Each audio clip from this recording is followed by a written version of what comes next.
3 minutes after 10 is the time. You're listening to James O'Brien on LBC. Bias is a fascinating thing, isn't it? I think everybody's got bias. It's ridiculous. If you don't have any bias, you don't have any opinions. Even if you're watching a game of cricket, you don't know anything about cricket, something will happen that makes you want to start rooting for one player or one side a little bit more than you root for the other. But the bias of the British media now is, it's absolutely off the charts, and it's an absolutely crucial constituent of understanding how someone like Dominic Raab or Suella Braverman can end up in high office. I've selected those two for the introduction to my new book, which is called How They Broke Britain. They don't merit a chapter each, but it's not out till November. Don't get too excited. They don't merit a chapter each, but I've chosen them even more than Jacob Rees-Mogg and Nadine Dorries because they survived the disappearance of Boris Johnson and Liz Truss from Parliament. The idea that Rishi Sunak was going to somehow bring back seriousness or professionalism, accountability and integrity, which were the words he chose to describe his mission. The idea that he would represent some sort of return to a semblance of normality for the Tory party, that was destroyed by the appointment of Dominic Raab as Deputy Prime Minister and of course, the return of Suella Braverman to the Home Office. So I find them fascinating. The problem is, of course, that by the time the book comes out, they're probably both going to be toast. Dominic Raab has announced, actually, that's not a problem. It proves my point even more crucially because, of course, they're going to be toast. And, of course, Rishi Sunak, if he was a decent Prime Minister, would have realised that and therefore not put them in massively prominent position. So that is how, unless you've got, for example, today, when Braverman's found to have broken the ministerial code again, unless you've got members of the British media pretending to care more about Rachel Reeves's Twitter account than they do about a Home Secretary breaking the ministerial code, then you will continue to get politicians of such a dismal calibre. If you're not following the developments of the story, it turns out that emails were actually sent to the Cabinet Office. So once again, all roads lead to Simon Case by civil servants who were deeply disturbed about what they were being asked to do. So they sought advice from their bosses. These emails, of course, completely contradict what Braverman's people had been claiming about her merely seeking advice, which would also be wrong, but not as wrong as what she is now, it would appear, guilty of having done. So that notion of bias it always intrigues me. But I'm rather proud at the moment of one element of this show where my obvious bias has not damaged our relations, I think. I'm not speaking now of the truly gristle-headed supporters of issues they do not understand. I'm talking now about the people I have spent 7 years describing as the conned. When I coined the phrase contempt for the con men, compassion for the conned, I did it from a place of quite deep thought, actually, at least by my standards, quite deep thought. I looked at the road ahead. I realised with the tiniest scintilla of hope that I was wrong, that all of the things people thought they were going to get when they voted for Brexit were not going to happen. I realised it partly through being educated by you, by my callers, telling me about how your lives and your businesses were going to be affected. That was the biggest education of all for me. And then I did it partly by looking at people like Jacob Rees-Mogg and Dominic Raab and Nadine Dorries and realising they did not have a clue what they were talking about.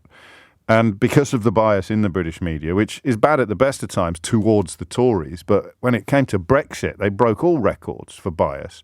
Remember when Dominic Raab actually came out and said, I never realised how important the crossing between Dover and Calais was for UK-Europe imports and exports. You'd have thought at that point somebody would have said, whoa, break the glass. We've got an absolute live one in the cabinet. You didn't understand what? You irredeemable balloon? Get away from government immediately and never come back. But no, he carried on. Well, first of all, he resigned because he objected to the way that Theresa May's Brexit deal would have singled out Northern Ireland for special treatment. And then he returned to government under Boris Johnson, whose Brexit deal singled out Northern Ireland for special treatment. Another point, perhaps, at which other people, sensible people, if their brains weren't so boiled by bias, sensible people would have gone, we probably don't want someone like him close to Pat. But no, they kept promoting him until he got busted for being a bully. And then, of course, like all bullies, turned out to be a coward because he's quitting the scene and running away before the good people of Esher and Walton have a chance to pass judgment upon his tenure as their MP. So the thing I'm proud of only really became clear last week when it, for the first time, we launched a phone-in on the subject of the dreaded B word, and it split into two. It was a really lovely moment for me. Was it last week or the week before? I think it was last week. It was a very special moment for me because obviously I put quite a lot of effort into explaining. But today, for example, fruit exports to the European Union have halved, and foreign direct investment into Germany has gone off the charts, largely because of British companies opening up facilities in Germany so that they can retain a presence in the European Union. Two more things that would once have been described as Project Fear, but which I think everybody paying attention with at least an ambition to be sincere knew would happen. All of these things are happening now with a grim predictability. So that's why I was very gratified last week when we did a conversation about regret or who do you blame. It was after Farage, so it was probably the week before. After Farage came out and said Brexit has failed, something else that I told you would happen. And of course he promised to emigrate in the event of Brexit failing, and he won't. Something else I told you would happen.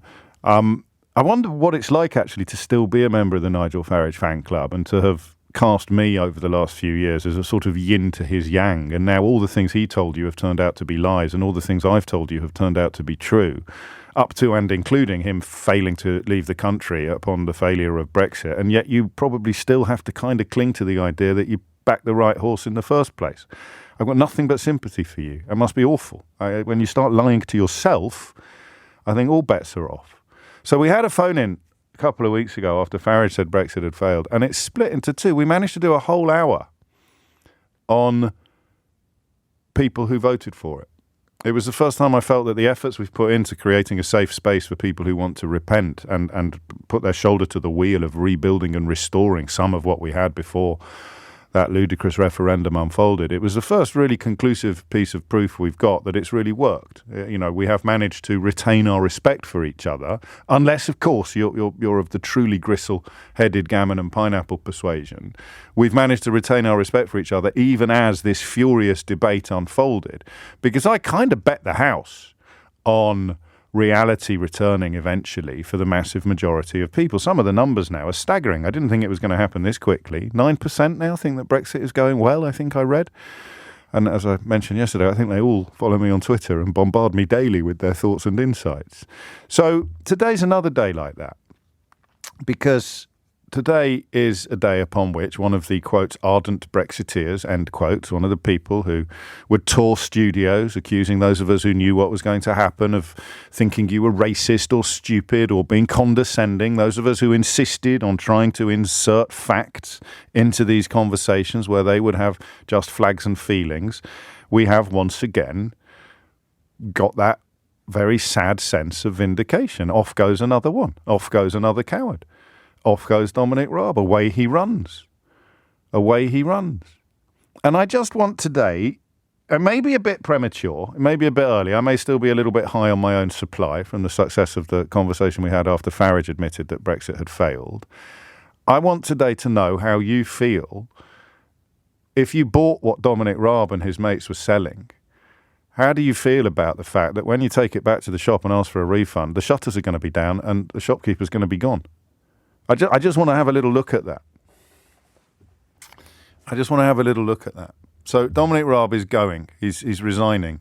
He's gone from insisting that his position was absolutely safe and he had nothing at all to answer for, and all of the people queuing up to accuse him of bullying were, oh, that's a bit of an echo, isn't it? Just like all the people pointing out Suella Braverman's latest breach of the ministerial code are smearing her. Dominic Raab's claim, until he was caught banged to rights, was that people accusing him of bullying or indeed reporting on him being a bully were just smearing him. That ship has sailed. The tide has gone out, and you can see who's still got their trunks on. And forgive this rather unpleasant image, but Dominic Raab has not. So how do you feel about that? Because I'm being quite self-referential in this introduction, even more than usual, and I make no apology for that. It's important. Brexit is personal.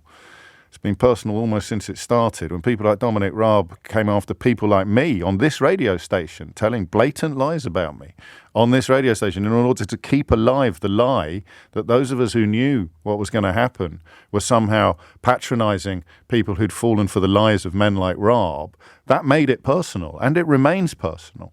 But we're not going to fall out about it, because at some point, reality was always going to return to the fray. So now that it's returning, and people like Raab are running away, how do you feel? 0345 6060 973 is the number that you need. How do you feel about it now? How do you feel about the fact that you've staked so much on the Brexit that people like Dominic Raab and Nigel Farage sold to you? You may have fallen out with friends. You may have had blazing rows with family members and colleagues. You may have spent days on Twitter posting doctored photographs of people like me. You may have absolutely nailed your colours so firmly to the mast that you're wondering whether you're ever going to be able to tear them off again. And now the people that sold it to you are rolling over and running away. I'm not today interested in there is a brilliant Brexit, but it goes to a different school party. All right, that is sadly, and I'm sure we'll find ways to build bridges soon. But that for me is still the gristle-headed gammon and pineapple party. I haven't got time or the energy. I know we'll all go viral, and you'll end up feeling awful, and I'll be trending on Twitter, but you ring in to tell me how Brexit could have gone well, and I'll ask you how, and then we'll examine the detail, and you'll know nothing. So that's not yet. I'm not ready for that yet today. Got more important fish to fry. I'm ready today to talk to you as a unsatisfied customer of Dominic Raab. You believed what he sold. You bought what he offered. You swallowed what he served. And now he's running away. How do you feel about him? 0345 6060 973. And how do you feel about you? Okay. I don't know how often we're going to do variations on this phone in, and it may be that we've gone a bit too early. That Farage admitting it's a failure one may just have been such an acute moment, such an undeniable milestone in the decline of support for this ludicrous project that it just broke. It reached parts that other questions cannot reach. So we'll soon find out. But Dominic Raab, for me, was among the worst offenders, because of his arrogance and because of his superciliousness, his unpleasantness, his almost performative obnoxiousness, dismissing detail, denigrating fact, claiming a better understanding of the issues than some of the finest experts in the world, never mind merely the country, and doing it with such an air of bogus authority that I can understand how people might have fallen for it.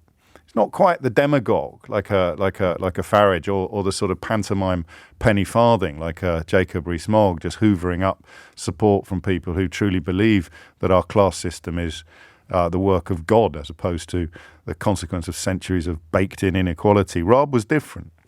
He wrote that book, of course, claiming that you were among the worst idlers in the world, that we were among the worst idlers in the world, and then spent many years trying to disown almost everything he'd ever said. So how do you feel about the disappearance from the scene of Dominic Raab?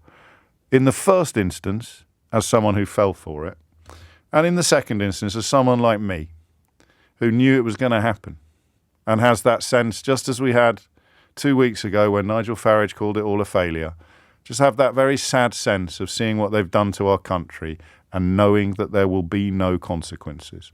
So I guess we can do a little bit of joint therapy on this one. Is there any satisfaction at all in seeing one of the arsonists run away from the burning building that he claimed was going to be turned into a magnificent palace? 0345 6060 973 is the number that you need. Hit the numbers now. You will get through. 20 minutes after 10 is the time, and underpinning all of this, of course, is still the question of how do we come back from the brink? not least when the Labour Party still persist in treating Brexit like he who must not be named. But I'm interested first in how do we feel, Leavers and Remainers alike, how do we feel about the departure of Dominic Raab? Simon's in Bristol. Simon, what do you reckon? Thanks, James. First time caller to your show, so standard, go easy on me. Always. And excuse the stuttering. So, yeah, Mr. Raab, not really heard of him a lot in the past. Obviously started listening to you 18, 24 months ago. Oh, yeah. Got more politically active and more aware, much more aware. I don't see why he's allowed to get away with this. So I'm the only Remainer in my house. Right. Which obviously makes life very interesting. And his history is he just, everything was going to be great, everything was going to be golden. And now everything's come home to roost. He's almost escaping. The bullying got him removed from his senior role, absolutely. My question is, why wasn't he then sort of removed from an MP's position? Well, yeah, I mean, it's chicken and egg in a way, isn't it? He's removed himself from the MP's position. So if the people of Esher and Walton had decided to submit a recall petition, it would have possibly had the same result that that him spending 20 minutes with his future prospects has had. How much does it rankle? Because, I'm a bit weird, Simon. I don't know whether you've picked up on this during the 18 to 24 months that you've been listening to the programme, but I'm a little bit more invested in some of this stuff than is necessarily healthy. I think that's what patriotism looks like. The more you care about your country, the more you care about the people who have deliberately sabotaged it. But the fact that he walks away shamed and discredited is not punishment enough for you. No, because he's only shamed and discredited in the political sphere. You think? He will... Yeah, because they seem to have this ability, these people, to wander off into the sunset and pick up another gig somewhere else. And goes into the city, and the fact that he was Deputy Prime Minister and Foreign Secretary means that you can stick a zero on his consultancy fees or just take up a sinecure on a board somewhere and spend the rest of his life basking in the offices that he held, despite the fact that he disgraced them all. I couldn't have put it better myself. That's why they pay me the big bucks. or he could end up on GBBs. I mean, it's one or the other, isn't it? They both got a big couple of zeros on the end of the salaries, haven't they? And he's never going to struggle in life. The other ministers are doing it rather than, but we won't go there, her excellent record or whatever she's claiming. Yeah, but they just have this ability to cause havoc. You see the memes on Facebook and stuff where a character is walking away with the background blowing up. Yes. And they're smiling as if their work here is done. If he said sorry, I mean, would it? I mean, this is moving now into the realms of the absolutely impossible. But if he said, not sorry, but not sorry, but I'm a bully. But if he actually said, it is now clear, even if we let him have there is a good Brexit, but it goes to a different school. If he actually said, it is now clear that the project has failed, and as I leave politics, I hope that the people remaining will grasp this nettle and work to restore and repair some of the damage that people like me have done. I would quite like that. I'd give him credit for that, I think. I'd like it, but I'd need to see his eyes when he said it.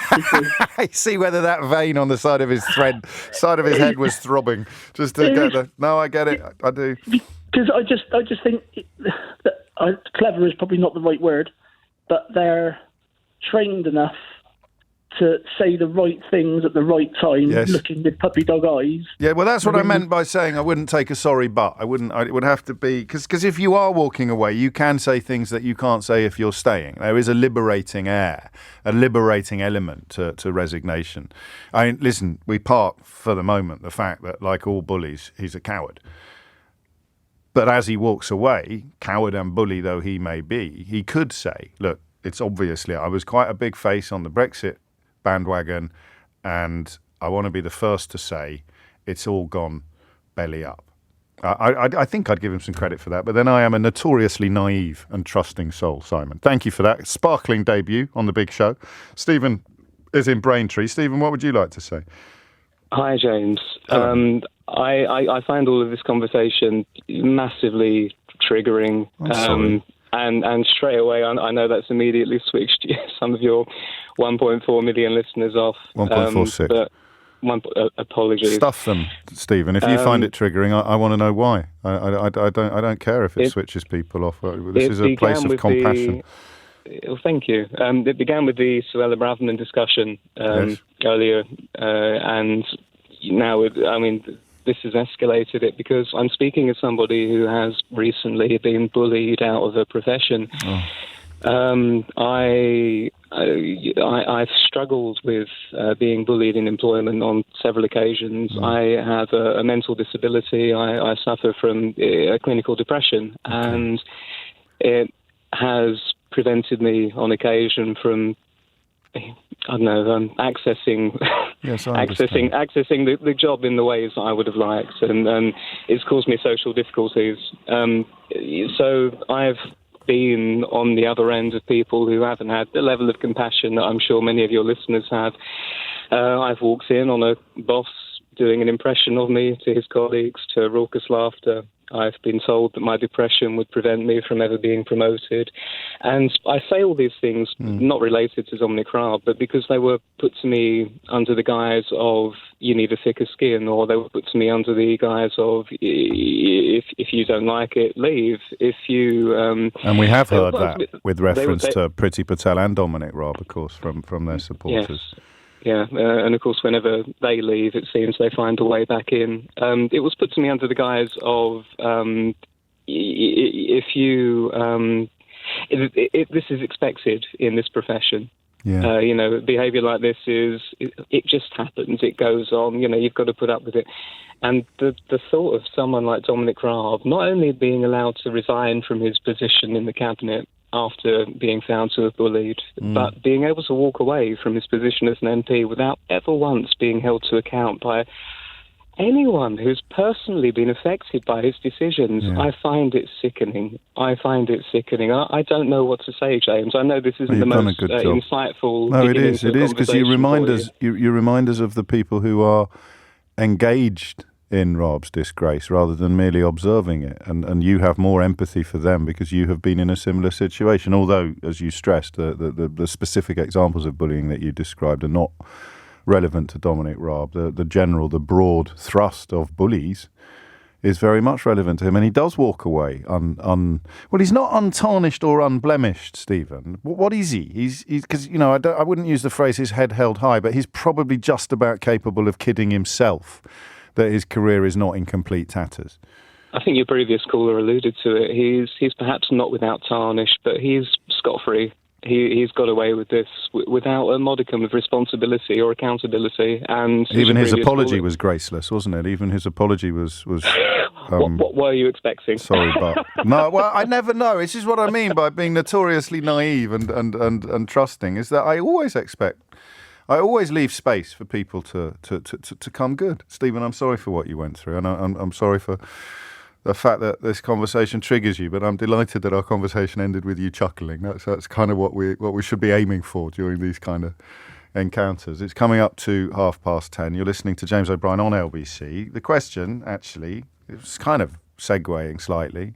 If you bought what he was selling, you go to the front of the queue. If you knew that what he was selling was a pile of old toot, how do you feel? It turns out we're possibly more in need of therapy at the moment. How do you feel about the fact that one of the arsonists in chief is running away from the burning building that he told the country would actually by now be a glittering palace? 0345 6060 973. Thomas Watts is here with your headline. It is 10:34. Brave Sir Robin ran away, bravely ran away, or words to more or less that effect. And you could almost, that would be too much of a stretch, wouldn't it, to point out that Raab, no. Anyway, he's running away. Like all bullies, Dominic Raab turns out to be a coward. I thought I was more interested in how people who bought what he was selling would feel about his departure from the scene, but actually I'm more interested in what I feel about it, which is and people who knew that this would happen, which is a curious sense of, if you like, patriotic pity. That idea that someone has done unmeasurable damage. Today's story is just off the top of my head. Fruit exports to the European Union have halved, while foreign Direct foreign investment into Germany has gone off the charts, largely as a consequence of British companies needing to open facilities there to retain a presence in the European Union. I suppose the silver lining there is that it might be good news for Belfast as well. But he's off. Another arsonist quits the scene. Sad. Mike's in Tooting. Mike, what do you reckon? Good morning. Hello. Good morning. I'd like to say that I'm also one of those. I was appalled when Cameron first said that we were going to have a referendum, because I knew that I, along with most other people, as you have said in the past, would never be in a position to make an informed, educated decision on how to vote. But I am appalled at the way that people like Dominic Raab have behaved the whole way through this, and particularly recently.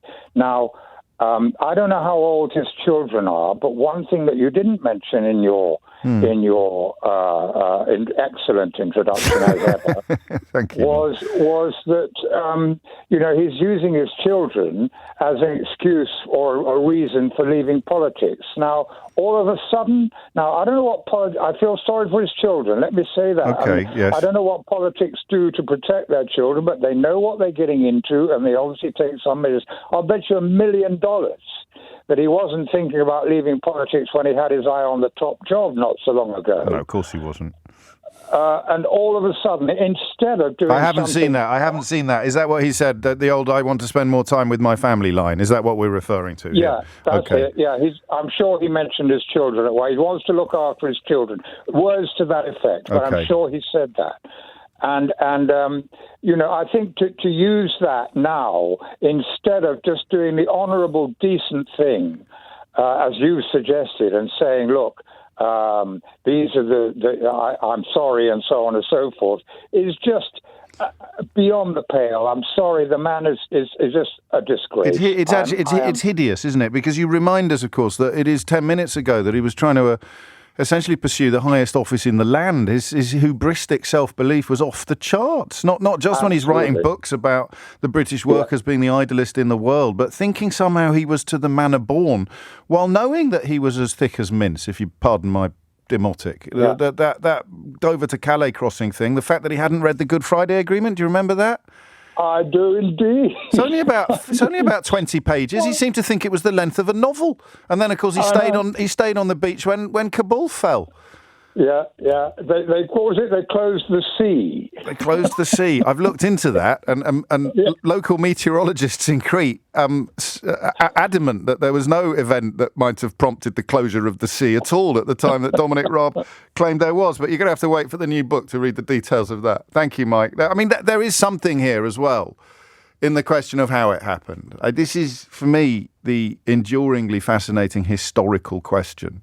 Raab's a really good example. And as I say, he's in many ways a better example. Raab and Braverman are better examples than the obviously ridiculous promotion of people like Rees-Mogg or Dorries. And they are better examples of the broader malaise than even the morally depraved Boris Johnson or the serially incompetent Liz Truss getting all the way into Downing Street. Because sometimes the supporting cast tell you more about the play than the protagonists. And Braverman and Raab, both with leadership ambitions, both looking at the landscape of British politics and thinking, this is a world in which I could be top dog. How corrupted and debased does a political landscape have to be for people like Suella Braverman and Dominic Raab to think, with some justification, that I could be top dog? While everybody honest is just sitting on the sidelines waiting for the masks to slip, reality to arrive, and the careers to end in disgrace. Albeit in Raab's case that it's not with a bang but with a whimper. That's the thing that fascinates me at the moment. The idea of all of the contributory factors, all of the constituent parts of behind the creation of an ecosystem in which people like that can flourish. But I appreciate it. As I mentioned a moment ago, I do have some slightly odd enthusiasms. From Tooting to Middlesbrough, David is there. David, what would you like to say? Hi, James. So I was, I think, like 21 when the Brexit event happened, and I remember watching TV and seeing David Cameron resigning. And I didn't really understand at the time, like, the reasons why you would do that. Like, obviously, you can't stay as Prime Minister when no one, your party doesn't trust you. But the sense I got, because I was so young, was it kind of felt like he was just abandoning the country. Like he had, like you said, like he had kind of set fire to the country and just ran away. And I'm feeling exactly the same way today. I just feel like That's interesting. I feel like people are just they don't care. They really don't care. They're not here to try and improve people's lives. They're not here to try and make things better. They don't want to actually use their positions to benefit people. They want to use them to bully people. They want to use it to advance their own careers and their own self-interest. And then the second that it stops being profitable, they run away. And I'm just really struggling with this profound sense of just being let down and really misled by people. And I didn't vote for Brexit. I'm not a fan of the Conservatives, but, I just feel so much like the mask has just completely come off. Well, this is why I think the debasement of the word patriotic is so upsetting, isn't it? Because that's really what you're describing. You're describing wanting something better for your country, I think. And I'm not even in a bad economic situation. I'm fine. Like I'm I hear about all these things and I don't really see it in my life, but I see so many people who are. I see so many people who are experiencing it, and I'm thinking to myself, like, I can't bear the thought that these people are so disinterested and so willing to point the finger at anybody else, anything else, just to keep themselves in their positions. They can keep using this power. What do you think he said to himself? I mean, I've seen Julie sent me the line about him saying that he was concerned about his young children. I have become increasingly concerned over the last few years about the pressure the job has placed on my young family. What an amazing coincidence that the decision to resign should coincide with concerns for his young family, mere months after he was desperately trying to cling on to his job as Deputy Prime Minister, despite all the bullying accusations surrounding him. But hey-ho,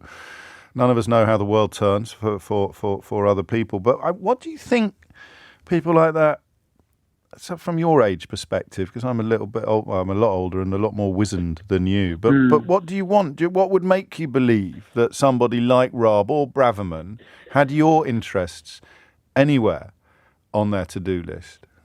I think that, bluntly, I think if they were interested in if they were interested in the interests of the country, they'd be doing basically the opposite of what they are doing. I mean, if you just look at the actions that they're taking and the ways they're behaving in government, I can't look at that and say these people are interested in the public good. If they are, they wouldn't be against immigration. They wouldn't be turning people's anger against other people. They would be standing. They'd be standing against things like the approach that was taken with austerity and all of these things.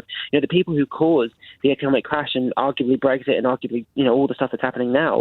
It was the bankers. It was the people who actually were irresponsible, who criminally mishandled other people's money and knowingly did so. And the only person who's gone to prison that I know of, I think, is Bernie Madoff, for example. Everyone else, he was that wasn't really part of the banking crisis. That was a Ponzi scheme. But I understand what you mean. He was used as like a shield, sacrificial lamb. To him. Yeah, exactly. And everybody else, I mean, they get to drink champagne on the balcony, and no one. There's no responsibility, and then the same people then get into power. But there it is, you see, that word there, the P word. I think possibly what people like you and I need to understand a little better is that the power is the point. It's not what can I do with the power, which is what we would like to see politicians displaying, and which I think somebody like Keir Starmer, and very much this morning listening to him on Nick's show, Ed Davey, they clearly want power in order to do things with it. I wonder whether for people like Raab and Braverman and Sunak as well, actually, the power is the point. Yeah. I mean, and the power is sustained by doing the things that you describe. Why would you want to have a population that was at each other's throats? Why would you want people to be obsessing about desperate refugees in dinghies? Why would you want people to be obsessing about, stuff in libraries or universities that they're never ever going to visit? Answer, because if you can get them riled up enough, then my grip on power tightens. And we overthink it by going any further than that. And they're not trying to fix a problem. I mean, definitely not trying to fix a problem. I mean, if they were trying to stop immigration, or trying to make immigration better, or any of these things, the approach that they're taking is not what they would be doing. Tell people what they need to know to stop being angry, and that of course would involve talking about all the sectors where we have terrible vacancies. and shortages, talking about the sectors where business is, if not grinding to a halt, then certainly stuttering, talking honestly about why we need to go there to get nurses or why we need fruit pickers. Not that we're selling the fruit that we pick at the moment on anything like the scale that we used to, but an inability to tell the truth. You blend that pursuit of power, the power is the point, I like that phrase, blend that with what Brexit's done, and you've got a fairly clear analysis of how someone as objectively awful as Raab could rise to, technically, I suppose, the second highest office in the land. He stood in for Boris Johnson, remember, when Boris Johnson was in hospital. Imagine if, the Falklands had been invaded or some other terrible international act occurred, some sort of atrocity unfolded or someone declared war. Dominic Raab would have been in charge. And I'm afraid that without Brexit, creating a Conservative Party that could only promote people who were too dishonest, too stupid or too bent to speak out against Brexit. That's what he did. They turned a fairly shallow talent pool into a talent puddle. And that's the only circumstances in which someone like Raab or Braverman could have had a tilt at the kind of jobs they ended up with. Thank you, David. So young and so untender. It's 10:45. 10 to 11 is the time. It's a bit weird politically at the moment. It's a bit not. I wouldn't say it was quiet. The Braverman story obviously is bubbling away. But when you've got a Conservative MP caught with their fingers in a metaphorical till, it's always hard to get a proper bead on it because so much of the Conservative media is desperately trying to point you in the other way. I'm drawn to the James Cleverly story. I don't know if you've seen this. He's spending £10,000 an hour on a private jet used in the television series Succession as he tours the world. But I'm not drawn to it for the reasons that you might expect. I don't think that's a story. I mean, it's obviously a more important a story than Rachel Reeves sitting in seat 3B as opposed to seat 5X or something. I'm completely baffled as to what I'm supposed to be getting cross about there. But I think the Foreign Secretary should travel in, not in style necessarily, although I'm perfectly comfortable with that, but should have access to non-scheduled flights. The guy's going to be doing meetings that he can't be sitting in a foreign country for 6.5 hours waiting for the next flight or 2 days, or there isn't a flight out until Thursday. All right, we'll sit there then. Tell Germany they'll have to wait. I just don't. I could be wrong. I may turn your attention to that. You probably don't even believe me. Cleverly's these things come back to haunt me. All right, don't look at me like that. I'm about to say something nice about someone. All right, so. I don't think Cleverly's a crook, all right? I've made the terrible mistake of meeting him. I desperately try to avoid meeting any politicians if I possibly can, because my natural nature is to give people the benefit of the doubt, and I found Cleverly quite pleasant and quite clubbable. Like everybody else, his brain has been boiled by Brexit, and he is tragically an example of the bar being lowered for high officers of state, because unless you're a Brexit, what's the nice word to say? There isn't one really, is there? Unless you're they all got chucked out of the party, didn't they? Except the ones who were prepared to lie and sit on their hands like Jeremy Hunt, or the ones who really did believe that the unicorns were going to turn up any minute now, like James Cleverly. So he's a unicornist. There you go. That's nice. There is a good Brexit. Goes to a different school.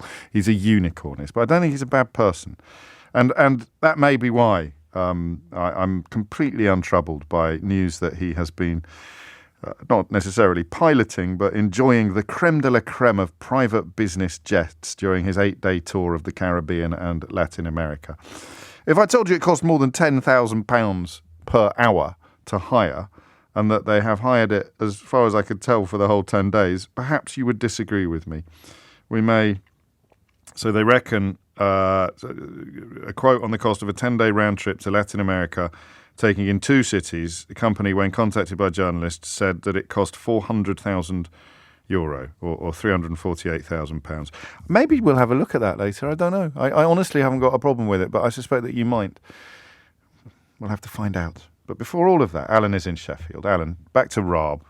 Good. So farewell then, Dominic Raab. Complete this poem. I think it's just got to end with good riddance, hasn't it, James? Has it? I'm loving the imagery, by the way. Brave Sir Rabbin. I think that's just absolutely. I think that's absolutely brilliant. Right. Okay. quite a political activist. I'm a campaigner. I'm very, very pro now rejoin. We've got to sort of stop the Remain argument. What I really think we ought to do, and I'm not diminishing things like the caller story on bullying or whatever, that was horrendous. Of course. And Rab has obviously been horrendous in that respect. Yeah. But I think good riddance, move on. We now have a heck of an opportunity. We can quite possibly, at the next election, actually decimate these guys. 37 of them at the last count are standing down, which is unheard of at this point in the Parliament. A lot of them, especially in the first election after an 80-seat majority. That is epochal, isn't it? Yeah, and a lot of them are under 50. So basically they know they are going to lose. So what I'm, in a way, if it's my place to do this, kind of urging, we are a bit of an echo chamber. I love this programme, but I think a lot of people have similar views. Yeah. I'd honestly say... Correct views, really. I mean, nothing wrong with an echo chamber if the echo is completely correct. I'll buy that totally, James. But, for the next election, I would love more people as a result of all of these incidents. I mean, Braverman's got to go as well. That's clear as, clear as the most transparent object on earth. So let's get out there. Let's campaign for the progressive opposition on all sorts of platforms, but particularly from my standing where my beliefs lie, one of more pro-EU. So you're describing the malaise many people feel of almost being battered into lethargy, and you're suggesting now is a time for energy, really? Yeah. Totally. I mean, you're obviously right. Totally. You're obviously right, but it's easier. It's easier said than done. The rejoin thing is interesting. Let's spare a moment to just have a quick look at that, because I think a point that's often missed, and a point I missed until relatively recently, is that the European Union are not going to contemplate any form of reapplying or rejoining until there is a broad and clear consensus in the House of Commons for doing so. They don't want to spend another round dealing with our internecine warfare. So that's why I think it's further off than we may hope. If you don't mind me saying, James, I was going to come to that before you cut in. Good. That absolutely has to be done in stages. I mean, it can start off being really quite easy. We get ourselves back into the likes of Horizon and Erasmus. Yes. That should not be much hassle. Currently seriously look at single market and customs union. And then, I mean, it's in time. It's 2 or 3 political terms down the line, I think. Oh, sensible analysis. We can actually say very rejoin. Sensible. Who is currently, do you think, the most prominent beneficiary of the Erasmus scheme in the public eye in the United Kingdom? It wouldn't shock me at all if we were to say Braverman. You'd be absolutely right. I thought so. Yeah. I had researched that, by the way. I thought you might have done. That's what I love about echo chambers, Alan. You take care, look after yourself. John's in Bolton. John, what would you like to say? James, hi. I've been listening to you for years now. Well, you could sound a bit more cheerful about it, John. Sorry. These people are getting away with it, James. They are, you're right. They're getting away with it. They're going to go to high-paid jobs. Yeah. And they're going to carry on with their ministerial pensions and MPs' pensions and everything else. They need to be prosecuted. It's the only way this country is going to heal itself. Crikey. They need to go to jail. Well, they're not. That's not going to happen. I mean, a proper inquiry, even if it happened, and even if it identified malfeasance, it's only ever going to be dishonesty. It's not going to be blatant corruption. What you call misleading the Queen, lying to her face so they could prorogue Parliament. I call that Jacob Rees-Mogg's hobby. Anyway, I hear you. You understand where I'm coming from. I completely understand where you're coming from. I think I've just calcified a little bit more than you have. I'm a tiny bit more cynical because it's not. I'm mixed origins, James. Right. I'm half English, half Norwegian, mother and father. Oh, gosh. Born in the UK, made in Italy, all the way through school in Belgium. Worked for European companies all over the place. Wow. Brexit has taken my identity away. You've been robbed. Yes. Before 2016, I wasn't involved in politics. I haven't stopped since the referendum. They took my rights. They took my citizenship away.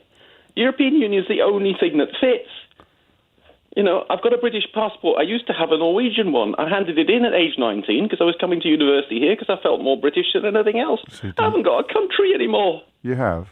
No, I don't. No, I haven't you got do. anything. You do. You've got. I mean, it's our country, and you know, when they Just say, because I've got a passport, I don't feel I belong here. well, you do. You're listening to this radio program. You're surrounded by people who feel the same way you do and who value your presence. I've been here. fighting for 7 years on this. You know, we've got to do something. We've got to get these Brexit pushers. They're like drug dealers. Well, you're not going to get any dissent from me on these figures of speech, but I don't know what satisfaction would look like for you. We've got a march coming up in September. Go on. The National Rejoin March 2 is happening in September. Please, push it. I will. Get people to fund it. Let's get this bloody thing done. Let's get millions out on the street. And start the process of the inevitable, Yes, please. Please do return. John, take care. I mean Thank that. you. I do mean that, and I'm glad you explained your personal position, because it is easy to forget that those of us who are participants have not got as much skin in the game as people like you. And I understand your emotion. I really do. I share some of it, but I have been, in many ways, the opposite experience for me. It's opened up the possibility of dual nationality, the fact that Brexit has denuded British citizenship, seen our passports' value plummet compared to other countries. That's why he's so upset. He surrendered his Norwegian passport for a British one, and then people like Dominic Raab came along and literally devalued the British passport. That's not an opinion, that's counting. But remember, everybody knew exactly what they were voting for. It's very condescending to say otherwise. 3 minutes after 11 is the time. Lots and lots and lots of love coming in for John. I hope you're still listening, mate. There are plenty of people out there who have got your back and who stand side by side with you. 3 minutes after 11. That's really good news in the news there from the IMF. The problem that we have in this country, of course, is that the people who sold you Brexit spend their lives telling you to ignore forecasts by the IMF because they're largely bad and negative. Ditto the Office of Budgetary Responsibility, the OECD, even the retrospective analyses of organisations like the Office of National Statistics. It's still weak, but it is stronger than what was previously forecast. And I think it will mean that we overtake Germany when it comes to growth predictions in 2023. So it's not a reprieve, but those of us who think that the International Monetary Fund is worth paying attention to should derive some comfort and some encouragement from the fact that they have revised their forecasts of whether or not we will suffer a recession and indeed just how weak our growth will be. But I wouldn't crack open any champagne just now, because it's essentially saying it won't be as weak as we thought it would, but it will still be weak. See, I don't know how Rees-Mogg and people like that deal with days like this. Because if you poo-poo the analysis when you don't like it, what do you do when it is better than the one you poo-pooed? You suddenly say, the IMF are wonderfully trustworthy. You've got to have the same attitude to economic forecasts from a given institution, regardless of whether you welcome. None of us welcome the bad forecasts, but I guess if you're a Brexiter, you care more now about, 3 weeks worth of... I don't actually know what you care more about. So anyway, still bad, but no, considerably better than what was previously forecast. So, important to take these wins where you find them. Doesn't, of course, change the fact that foreign investment into Germany has gone through the roof as a consequence of British companies trying to open up there in order to retain a presence in the European Union, and, of course, the collapse in the sale of fruit to the EU, which I think was one of the things Rees-Mogg promised. Weren't farmers promised that things would actually get better? Exports of fruit from the UK to the EU have more than halved since Brexit, according to data released by HMRC, another one of those acronyms that some people like to treat with scepticism. 5 minutes after 11 is the time. All right. Are you done now with the politics? Have you had enough? Are you done with the politics? Kind of do something completely different? I mean, there's a reason why this show is the most popular commercial talk show in the history of British radio. It's partly to do with my instincts on the simple question of what we should and shouldn't be talking about. But I am drawn, as you know, to food stories, particularly to health and obesity stories. And the support for a ban on junk food adverts that are likely to be accessed by children is staggering, actually. These numbers don't normally turn up on issues such as this. They're close to 80%, I think. 58% said councils should use planning laws to prevent fast food shops opening in their area. The sugar tax, which worked, despite Tufton Street queuing up to tell you that it was never going to succeed, the sugar tax is considered to have been a successful policy, and support for going even further remains high. 68% support for expanding the sugar tax on soft drinks to cover crisps, biscuits and milkshakes.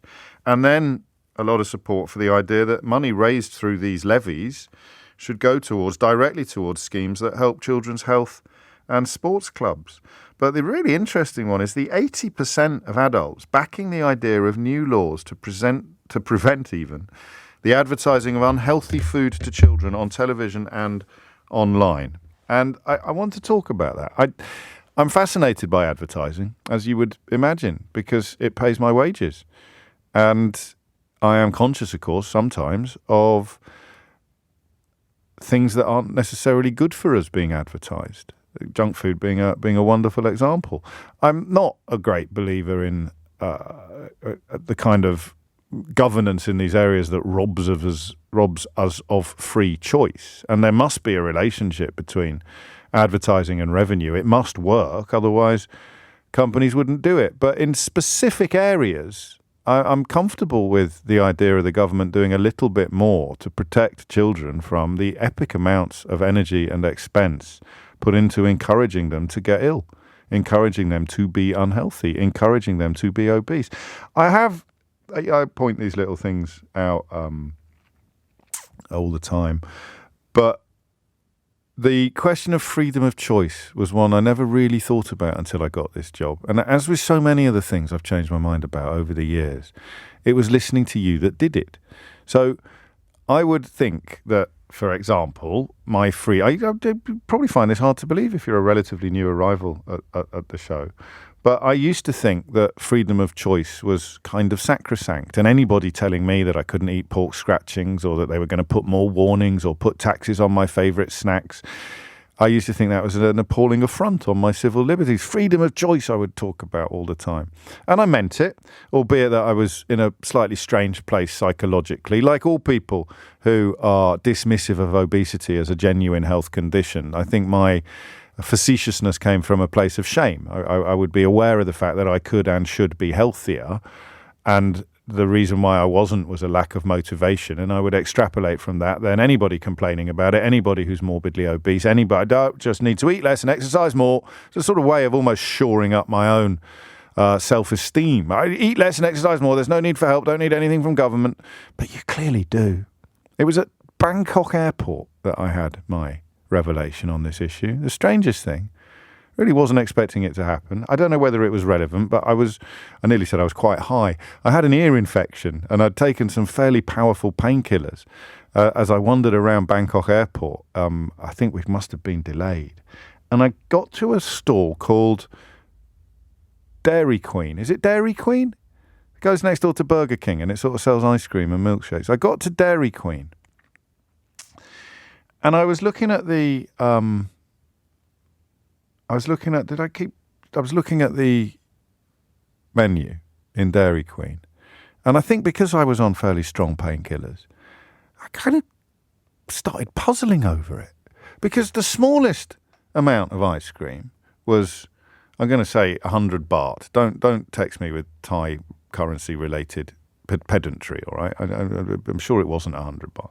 So the smallest was 100 baht, right? And say that was, I don't know, a litre of ice cream for 100 baht. But then the next one up was 2 litres of ice cream for 120 baht. So I'm looking at this menu thinking, I think I might have been buying ice cream for the kids actually, so that might have been why I was paying attention. So hang on a minute, that's 60 baht a litre if I buy 2 litres, but it's 100 baht a litre if I buy 1 litre. And then my little voice said, why would anybody buy just 1 litre of ice cream? And I thought, well, they wouldn't, would they? You're not supposed to. They are using a form of psychological manipulation to make you buy 2 litres of ice cream even when you only want 1. And then, of course, 5 litres of ice cream was 200 baht. So if you go up to 5 litres of ice cream, these numbers are not accurate, all right? Do not report me to Ofcom. These numbers are being used in an illustrative, figurative way to describe the way in which companies encourage us to spend ever more money on unhealthy stuff, even if we were originally minded to get a relatively small portion of unhealthy stuff. So picture me, eyes swimming, pupils dilated in Bangkok airport, painkillers kicking in, staring at this menu, trying to puzzle it out. So if I buy 5 litres of this stuff, it's 40 baht per litre. But if I buy 1 litre of it, it's 100 baht. Well, I'm going to buy 5. Obviously, I know a bargain when I see one. And then there's no voice in your head that goes, you don't want 5 litres of it. You think, well, it doesn't matter. Even if I chuck half of it away, I'm still up on the deal. Of course I'm going to buy 5 litres of ice cream. That's economics, that is. Do you think I'm stupid? I'm not paying 100 baht for 1 litre of ice cream when I can get 5 litres at 40 baht a litre.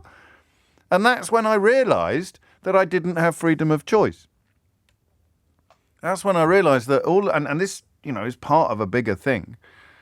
The advertising and the lovely pictures I'm looking at as well, and the 5 litre tub looking like a sort of alpine mountain of sweetness.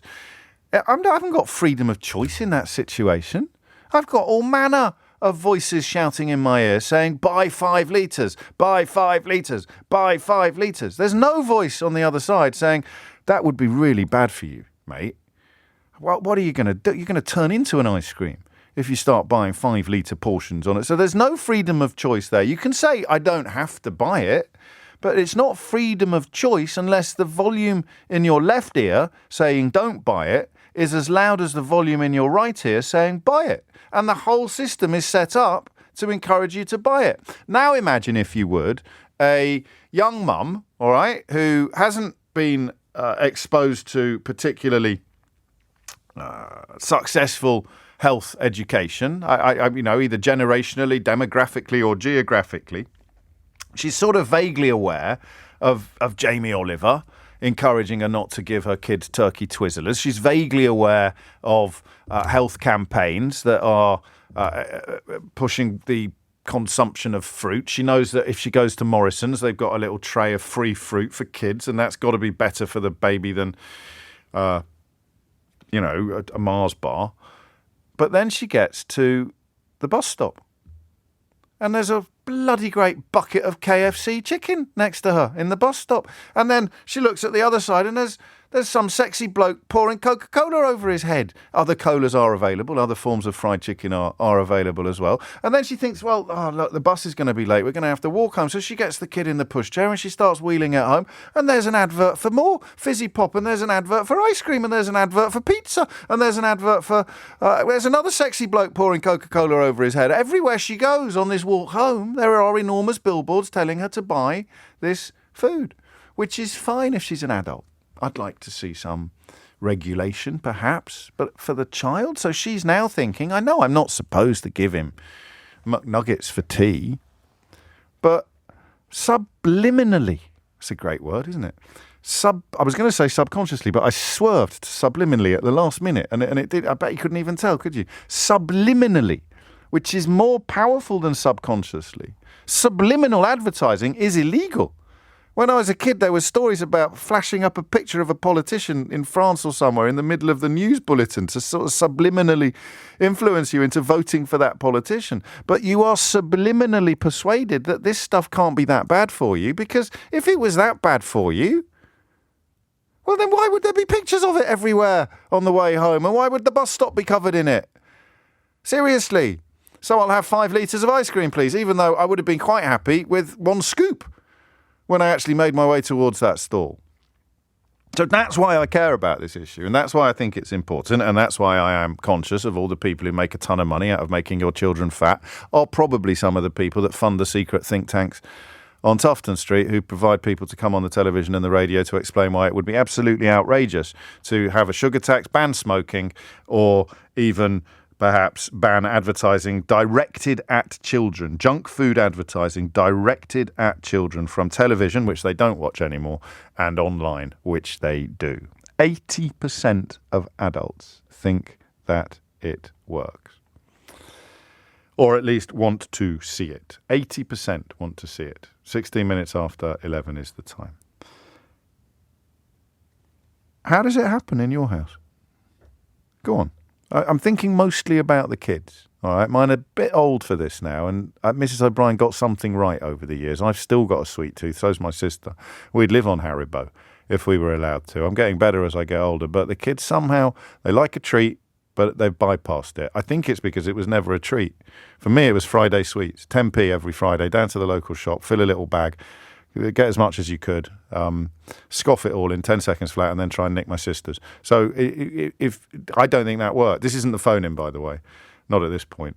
I don't think that worked. Whereas if you can have a sweet more or less, not whenever you want one, but it's not like you eat them all in 10 minutes flat in front of the telly watching Grange Hill on a Friday afternoon after coming back from the local shop, that then you don't have those cravings that I still suffer from at the age of 51. I'm not sure about that. But how does it work? How does it work? Where does the pressure come from as a parent to give your children food that you know is bad for them?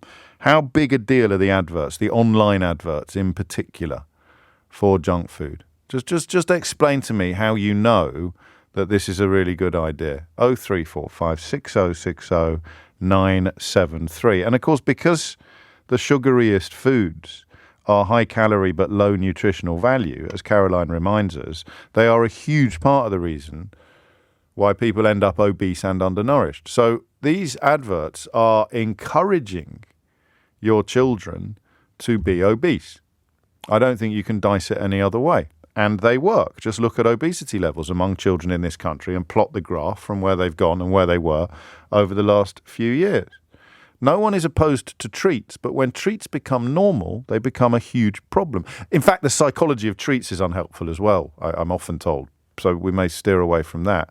I just want you to tell me about the time you realised that advertising junk food to children really, really works. All right? Hit the numbers now. You will get through. 0345 6060 973. You will get through. I can't imagine this one's going to go absolutely bonkers, but I'm often proved wrong on those sort of questions. The second element of it, of course, is if they ban the adverts, will they ban the cravings? Will they ban the appetites? Or rather, if they ban the adverts, will it get rid of the appetites? Will it kill off pester power? If you haven't got the adverts, how diminished will the desire for the junk food be for your children? Go on, 0345 6060 973. I suppose we should put the other question up as well, which is, if not adverts, then what? So 80% of adults support the imposition on tougher curbs on junk food to tackle obesity research. Well, rather, 80% specifically want new laws to prevent the advertising of unhealthy food to children. So that would be, specific to children's programs and children's channels. What else might be the biggest factor for you, at least, the biggest reason why you can't really exercise the control that you would want over your child's consumption or your child's health? 23 minutes after 11 is the time. I'm looking for those quite I don't know what the word is, illuminating moments when you realise it's worked. What age did your child first respond to a junk food advert? What are we talking about here? Sweets, crisps, ice cream? What was it? What was it that did it? 0345 6060 973. John's in Billericay. John, what do you reckon? James, this is something I'm really passionate about. I've got a 6-year-old and a 3-year-old, and it got to the stage where they used to bring back packets of Haribo from their school every time it's one of their friends' birthdays. Yeah, just the little ones, right? Yeah, the tiny little packets. Yeah.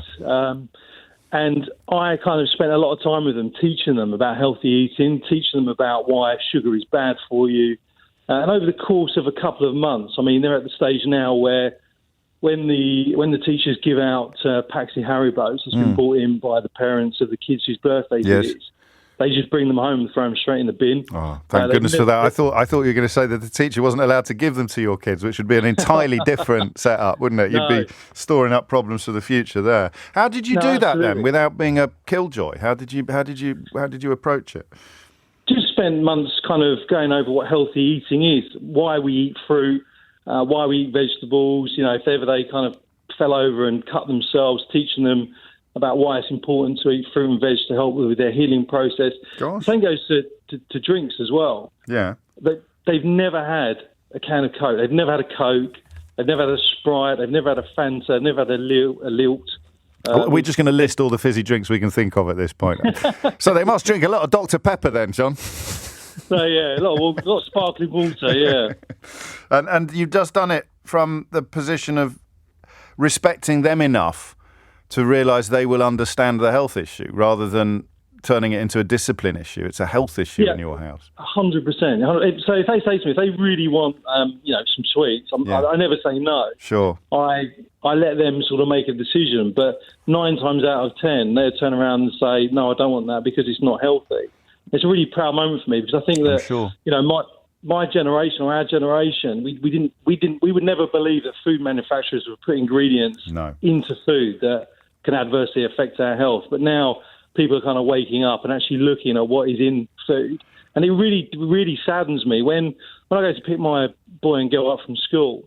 Yeah. The other parents there that greet their children with, packs of Space Raiders and all this other junk food that does absolutely nothing for their immune system, does nothing for their health. It really saddens me because the children don't have a choice. It's up to us as adults to educate ourselves, to understand why healthy eating is important, and then pass that knowledge on to our children so that, when our kids are in their 70s and 80s, they can be as free from... So that they get to their 70s and 80s. It would be part of the process as well. So you recognise what I talk about when I talk about the myth of free choice, because the idea that the information you have provided with your children with is as loud as the temptations that children up and down the country are succumbing to is patently ridiculous. Unless you've got you in the house, your kids would not have had this education. They wouldn't have had this illumination. What was your penny drop moment? What made you take it on board? What sort of... Go on. I lost a mother-in-law 2 years ago to cancer. And, she was so incredibly close with my son and my daughter. Yeah. A year later, we're still kind of, just mourning her loss. And for me, we kind of, it just made us think about healthy eating and how important healthy eating is. And then it's made us think about the rubbish that we put into our bodies and what effect that actually has on our metabolism and gut health and stuff like that. So it was born out of that kind of tragedy. And I just thought it's my job as a parent to make sure that I educate my children as much as possible when it comes to healthy eating. How big a deal do you think the adverts are? Yeah, very big deal. I think it should be banned. I don't want to turn on TV and see an advert for some junk food that if my child consumes it, it's going to do absolutely nothing for their health. I don't want to see it. And the problem is that you can't police it. No. You let them watch TV during a moment of downtime and you sort of come into the front room, there's an advert on for some, rubbish food. And you just I say to my boy and my girl, I said, look, we don't eat that because it's rubbish. I hope it sticks. They're younger than mine. So you've always got the slight danger that they might rebel by going to Bangkok Airport and buying 5 litres of ice cream. But it doesn't sound like they will. And you've got the bedrocks in place, the foundations in place for comprehension. This is sort of what Jamie Oliver is all about as well, John. Not far from your neck of the woods, actually. You grew up in the same part of the country. He's got that sense that if you give people the information that they need, they will make the informed choices that will make them healthier.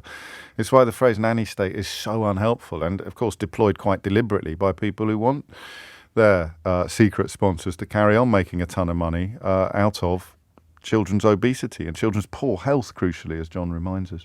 God, what a strange call. I mean that in the best possible way. It's so wonderful to hear that. And I don't think we'd have taken that call before. It's a sign of the world turning, just being on it, being so on it and so conscious of the proliferation of temptation, the proliferation of bad choices out there, that you really need to take quite serious steps to resist it. Cheers, John. Take care.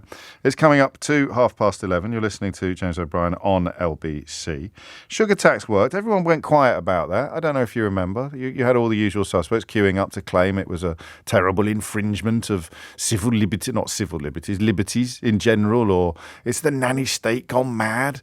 And then they just quietly brought it in, 18 pence on a litre of soft drinks that contain more than 5 grams of sugar.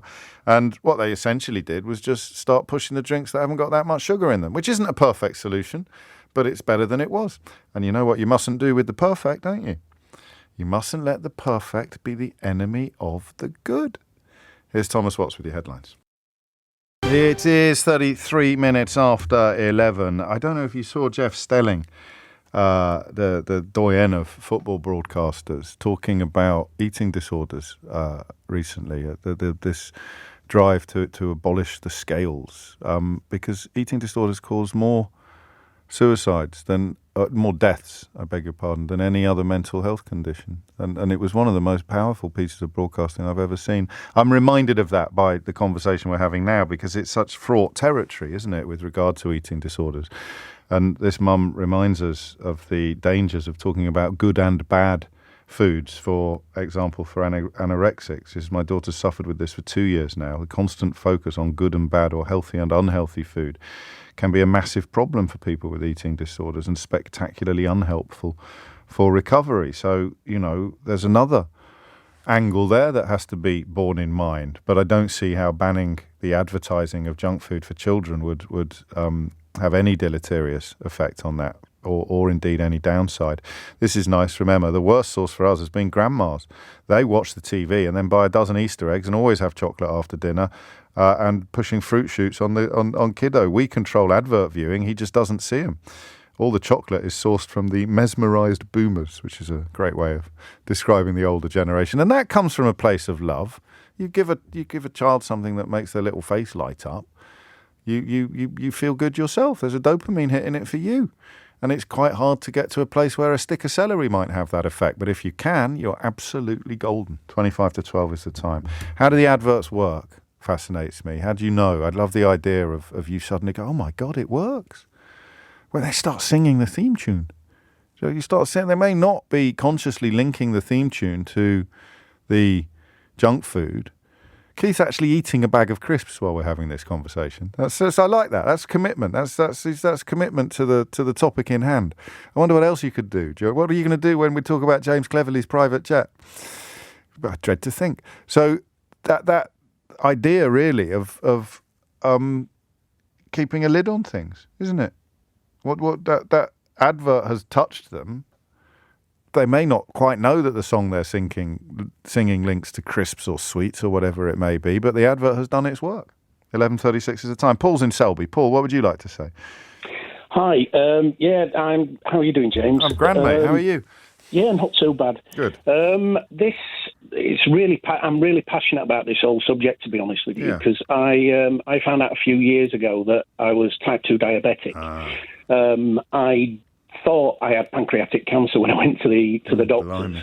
and he then obviously told me that I wasn't, that I was type 2 diabetic.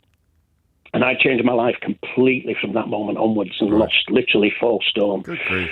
But I'm in a situation where I come across people that have children, my stepson is one of them, who literally just ignore everything. The parents have a tendency, some parents, have a tendency to ignore even when they have the evidence right in front of them. Yes. And I think the problem is because they use sweets as a treat. I think the word treat is a really bad word for what I see as poison. And also, like you say, talking about the advertising, I've done adverts, and the way that anything that's advertised is shown is really shinied up and made to look fantastic. Of course, yes. It's called the hero when they bring it in, you'll have just an ordinary thing, and then they bring the hero product in. Okay. And it's made to look amazing. You know, there's bits of glisten on it, and it's lit really, really well. So it's really, really pushed. The whole thing's really pushed.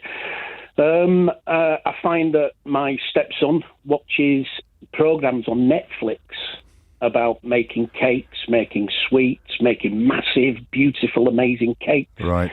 Because that's not the adverts. That's the actual programming. Then they're the programs, yeah. And then you'll get other adverts in between these programs for these things. You know, I just personally think, I mean, we don't advertise cigarettes. You know, we're made to wear a seatbelt for our own good. Yes. Sugar's poisonous.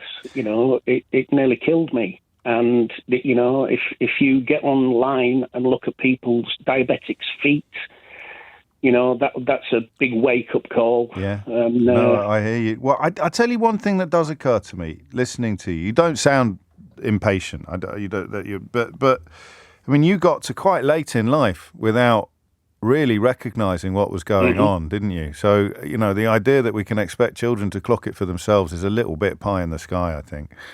Yeah, I agree. I mean, I was doing ridiculous things. I was eating pizza chip roll-ups, which I felt was the best thing in the world. Pizza chip roll. So you get a pizza and you fill it with chips, and then you roll it up. Fill it with chips and roll it up. Oh God! I thought I was amazing. I was telling my mates about this, and they were all going, "Wow!" So you invented it, did you? I invented it, yeah. At least I thought I did. Yeah. But the fact is that it's killing you, and it's not just sugar. Carbohydrates are sugar. Yes. We need educating on all this. Everybody needs an education on it because, I mean, I think I heard the other day that type 2 diabetes has gone up by a third or something. It's crazy. I mean, the numbers are absolutely irresistible. But I guess when you've got so much money involved, it's incredibly naive to expect anybody to do anything voluntarily, Paul. It's not unlike the water companies, is it? It's sort of like, you know, pumping sugar into our bloodstream or pumping shocking amounts of sewage into our rivers. If they're still making a ton of money. Started on the water companies, yeah. It's the same principle. They're not going to do it, but they're not going to wake up tomorrow and go, do you know what, lads? A little bit less money all round, but we're going to start doing what's right. Are they? I think the problem. I was listening to your previous. You're talking previously about grannies giving sweets out and things like that. I think the difference is that when they were growing up, sweets were a treat. It was something that you didn't. I'm going to say rarity instead of treat. They were rare. Rarity. They were rare. Yeah. Whereas kids these days have all got pockets full of money. I mean, God, you see them walking around with pockets full of money. I was doing a show in York over Christmas. Oh yeah. And I went into the Sainsbury's at lunchtime, and there must have been a kid there. Well, they were all just buying sweets for the lunch and crisps and pop, and I wanted to sit there at the door and just go, no, you're killing yourselves. And these were all kids. Yeah, don't do that. You're getting into all sorts of trouble these days, Paul. That kind of. Give me your sweets. They were spending like £15 on rubbish, and not one of them bought anything decent to eat. That's a big oil tanker to turn around, isn't it, when you think about it? And I mean, advertising is going to help, but it's not going to be the beginning and the end of it. Yeah. But I mean, same with cigarettes. If they showed you what diabetes did to you on the back of a packet of sweets or the back of a packet of crisps, you know, you might actually get somewhere like they do with a cigarette packet. Yeah, right. No, I hadn't thought of that. Blimey. I mean, I don't want to traumatise 6-year-olds with a packet of Spangles, but it's not beyond the realms of. What were you in York? Do you mind me asking? I was doing Peter Pan at the theatre. Christmas. Were you? Yeah, I played Captain Hook. Are you? And you've done adverts as well. Are you quite well known? I'm not that well known, no. Well enough to get. Yeah. You got the lead in Peter Pan, Paul. Don't put yourself down. I got the lead in Peter Pan. That'll do nicely. And has it limited your work? Has it changed your work, shedding 4 stone? It did, because I had a tendency to get more work when I was bigger. Yeah, and character I thought to work. myself, this is fantastic. This is working in my favour. I can eat what I want.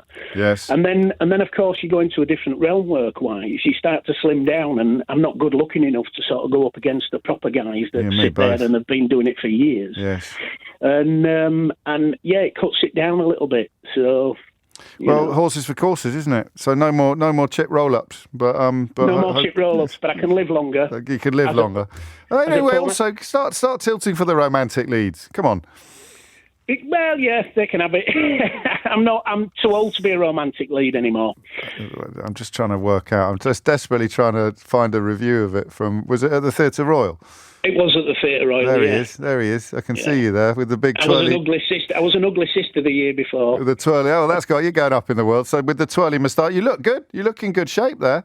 Apart from that hook on your arm, I lost 4 stone. If you saw a picture of me beforehand, you won't even recognise me. Oh, fantastic! But I think the other problem is, if I can just go back to the sugar thing quickly, is that the price of healthy food is so much more expensive than unhealthy food. You know, you can sit and have a dinner. You can have a pizza for like £1.50 or £1.70 from Iceland or wherever. Yes.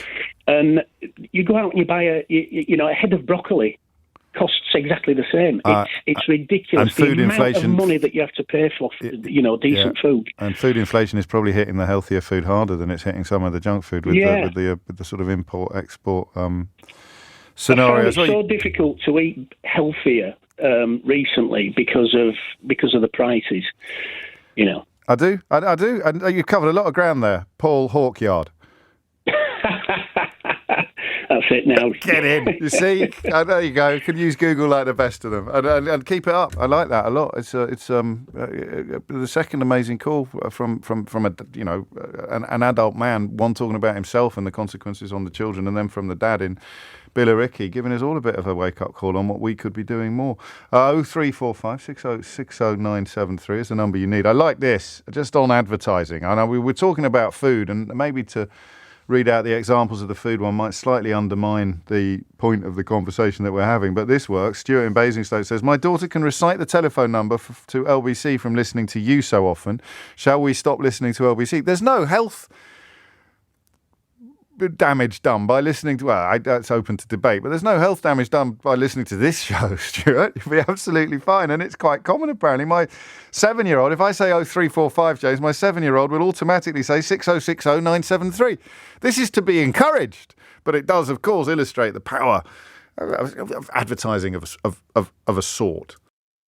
It is 11:49. You are listening to James O'Brien on LBC, where we continue the conversation about the decision or the support for the idea of banning children's advertising. It's gone a bit off-piste. It's been a fascinating conversation. I even took in Captain Hook at the York Theatre Royal last Christmas. It's been a fascinating conversation, but the impact that banning the adverts would have has possibly not received as much information, as much attention as it could have done. So be aware of that as we head towards 12 noon. Louis is in Lewis. That's appropriate. Louis, what would you like to say? Hi, James. How are you? Very well, mate. I'd have to move to Jamestown, I think, to keep up with the theme of Louis and Lewis. What do you want to say?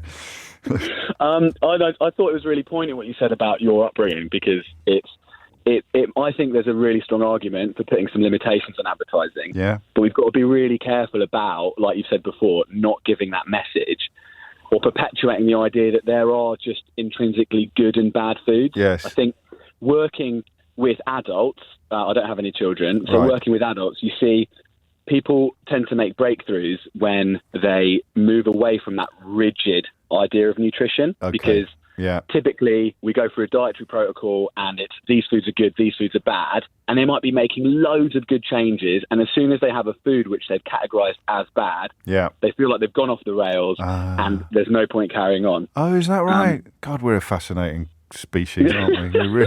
We really are. Yeah, it makes sense, doesn't it? What's the point then? Because it's all or nothing, right? I think, definitely. And I also think that maybe instead of, I think, look, there's 100% an argument for looking at the advertising, but also, like the other callers have said, like in education, we could be talking more about how to introduce mindful and present eating. For instance, with advertising, it plays on the fact that food, like if you look at Kit Kat, for example, you look at Kit Kat and there's so many things that are stimulating that beyond the appetite, beyond just the taste. So you've got the breaking of the Kit Kat, the visual of the Kit Kat, in the advert, the smiley people, like the music. When we are teaching kids how to eat these foods, it's about, okay, let's take it out of the wrapper, let's break half the normal portion off, let's put it on a plate, let's move away from all of that other sensory stimulus, and let's just be really present. I know it sounds a bit like much, but let's just be really present with that food. and avoid everything else that's stimulating the appetite beyond just the food itself. That's interesting. So it is about focus then, really, and I think so. and not almost. I mean, what would the word be? Almost sort of robotically shoveling stuff into your gob, especially in front of the telly. Do you know what I mean? Mindlessly. Mindless is the good word to use, yes. So just change your relationship entirely with food without going in for this, red and green food, sort of emergency, don't touch that. But just do everything with more sense. Do you think the adverts will make much difference? I think so. I think they must work on children because they work on adults. I mean, Yeah, I was going to say, definitely. I mean, I'll look at I'll look at someone drinking a beer in the park, and I'm like, I could really do with a beer. Muffin for me, the muffin on the tube escalator. If I can't see, I cry. So they must work, and that's and Paul was telling us, who's obviously acted in adverts, so they bring in the product, and you wouldn't be able to eat it because it's got hairspray on it, and it's been lacquered up, and it's got this lovely shininess to it. But of course, it does act upon our whatever it is, our brains in a certain way. Thank you, Louis. Great stuff. 11:52 is the time. Denise is in Chelmsford. Denise, what would you like to say?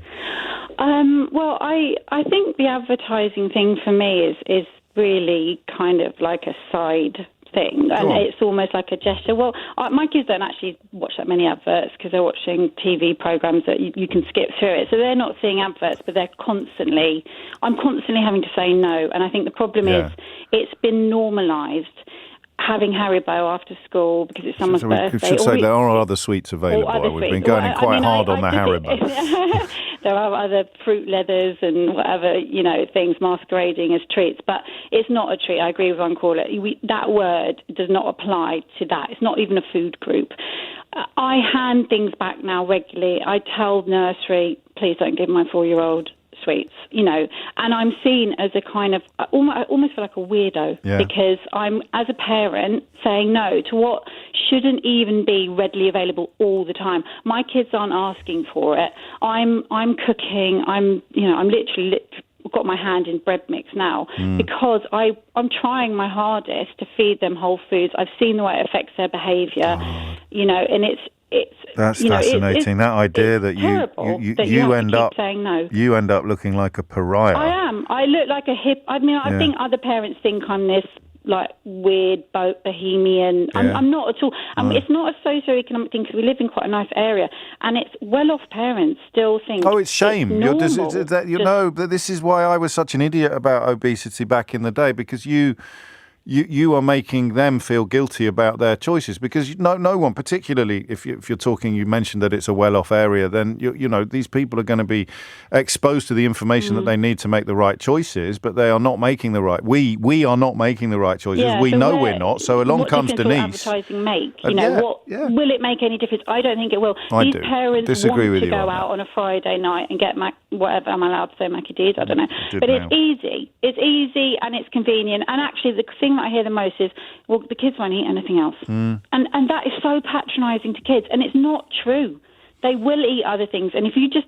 it's a failure. It's a failure, and you make them feel ashamed of their failure. And I'm speaking from the other side of the fence on this. You would have made me feel ashamed of my failure, so I probably would have given you That's not my intention. No, I know. You're just trying to do what's right for your children, but it didn't used to be like that. You'd only... I mean, the idea of everyone... I can actually remember a girl called Vicky Smith giving me a sweet at home time at the convent in Kidderminster in about 1977. It was a lemon-flavoured sweet, and I had sweets so rarely that I would think it was her birthday. She had one packet of sweets, and so she was dishing them out to her little friends. I was so excited. I ran up and down the road singing lemon, lemon, lemon, lemon, lemon, lemon, lemon, and then I stopped because I realised I looked like an absolute Herbert, and I had that terrible moment of embarrassment as a child for singing a song called Lemon, because I think my mum and her friends were laughing at me, indulgently, but you got those weird memories. But the weirdest thing about that memory is that the sweet was so extraordinary. The sweet was so rare, and now, of course, it's a daily occurrence. We all do it, and we all did it as kids. I'm not saying I never had sweets. I used to stop at the corner shop and get whatever my parents didn't know, but now it's just all the time. It's every day. But what about how do they deal with you giving back their sweets. That must be tough. Oh, God, it's been so embarrassing at the gate. I can imagine. But you know, and I don't care anymore. I just going all in. I just You're all handed in. it back. There was a drink that was all the rage recently. I don't know if I'm allowed to say what that was. Yeah, we keep doing it. It's prime, right? Yeah. I mean, someone was giving it out in school as like a promotion. I was like, what is this blue toilet water stuff? Like, I just gave it back. I don't know. I want to be sued by whoever it is. It's definitely not toilet water. No, but it was just. Everyone was just like, "You've got to try this." There's no room to resist. I really don't think they need to try it, and it's fine. And if but you're not answering my question. How do the kids deal with my kids? Yeah. Sometimes they think I'm a real meanie, but they eat really, really well. And I cook. I wake up, I start cooking. I'm cooking all the time. It's like, and I find it hard. But they've got an astonishingly good diet, and it will have benefits. No, you do try. What I find fascinating about your story, is I've never really clocked before the removal of the room to resist or reject. It's gone. The space that you occupy is almost non-existent. Don't have it in. It's very lonely, but also it's ring-fenced. You're surrounded on all sides. The room to reject or it's tiny, isn't it? It's very hot. It's just So you've got to become the everywhere. meanie in order to do the good thing. I think that's absolutely fascinating. You're very special, actually. I don't know that most people. I wish I wasn't, because I don't see why I should be. Isn't it just what parents should do? Yes, it is, but you're doing it. That's what makes you special. Not the fact that you understand it's what we should be doing, but the fact that you're doing it regardless of, what the neighbours say, to coin a phrase, or the looks that you get in the playground, or here comes Dippy Denise with her flipping carrot sticks or something like that. Why? Why do you care about it so much? Well, I feel like people think I'm raising very uptight children. This is what I've been told. They're going to really binge on it when they get older. No, you don't let them have it no, now. you're not. You're not answering the question. Why do you care about it so much? What is it? As in them eating well? Yeah. I just think it affects everything from the moment they wake up, the way they behave, the way they feel about themselves, how they sleep, how I feel. I feel like I show them a lot of love through food. Beautifully put. And, yeah, that's what I do. A lot more love involved in baking your own bread than there is in picking up a packet of Haribo on your way to the school. Denise, thank you. You're an inspiration. In fact, between you, he's only in Billericay, Denise and John. I better not introduce you to each other. It could be like crossing the streams. But between Denise and John, there are some absolutely, inspirational parenting there in an area that's really tricky. But I don't think even I talk about this a lot, and I think about it a lot. But until I spoke to Denise in particular today, I don't think I'd realised the removal of the space in which to behave differently. That's you see it in politics, but in something as simple as junk food, there is no space to say, I don't want my children doing this, because even when you're not there, they're going to be dropping sweets into their hand or giving. So, all things in moderation is still a helpful thought to hold in mind. But that was a real moment for me, the removal of the room in which you can reject the tyranny of junk food. Wow. 3 minutes after 12 is the time. A bit of a tricky one now. Actually, should we talk about... did you ever look at the news and think, why is that getting so much attention? When statistically, it's not that important, it's not that interesting. So, did we get the numbers? Did you get me the numbers? Did you give them to me? What have I done? Just lost them? I've probably just lost them. So, can you remember what the numbers were, roughly? So we've currently got, I don't know if you're aware of this, I don't mention it often because I'm very modest. We've got 1.46 million weekly listeners on this programme. So that's there's quite a lot of confusion surrounding what these figures mean. I'd been here nearly 20 years before I found out. That's 1.46 million people, different people who listen every week. What that figure doesn't tell you is how long they listen for. That's also off the charts as well, by the way. But it's not, so when it says weekly listeners, it's not that you don't divide it by 5 to find out how many people are listening every day. It's how many people listen to the programme at least once a week. And, of course, many of them listen 3 hours a day, 5 days a week. So we've got 1.46 million viewers. I'm fairly confident that, apart from sort of far-right hate sites and a couple of weirdos on Andrew Neil's payroll, my burbling... Actually, no, that's not true. My tweets make the Daily Mail these days, don't they? But generally speaking, that doesn't make me front-page news.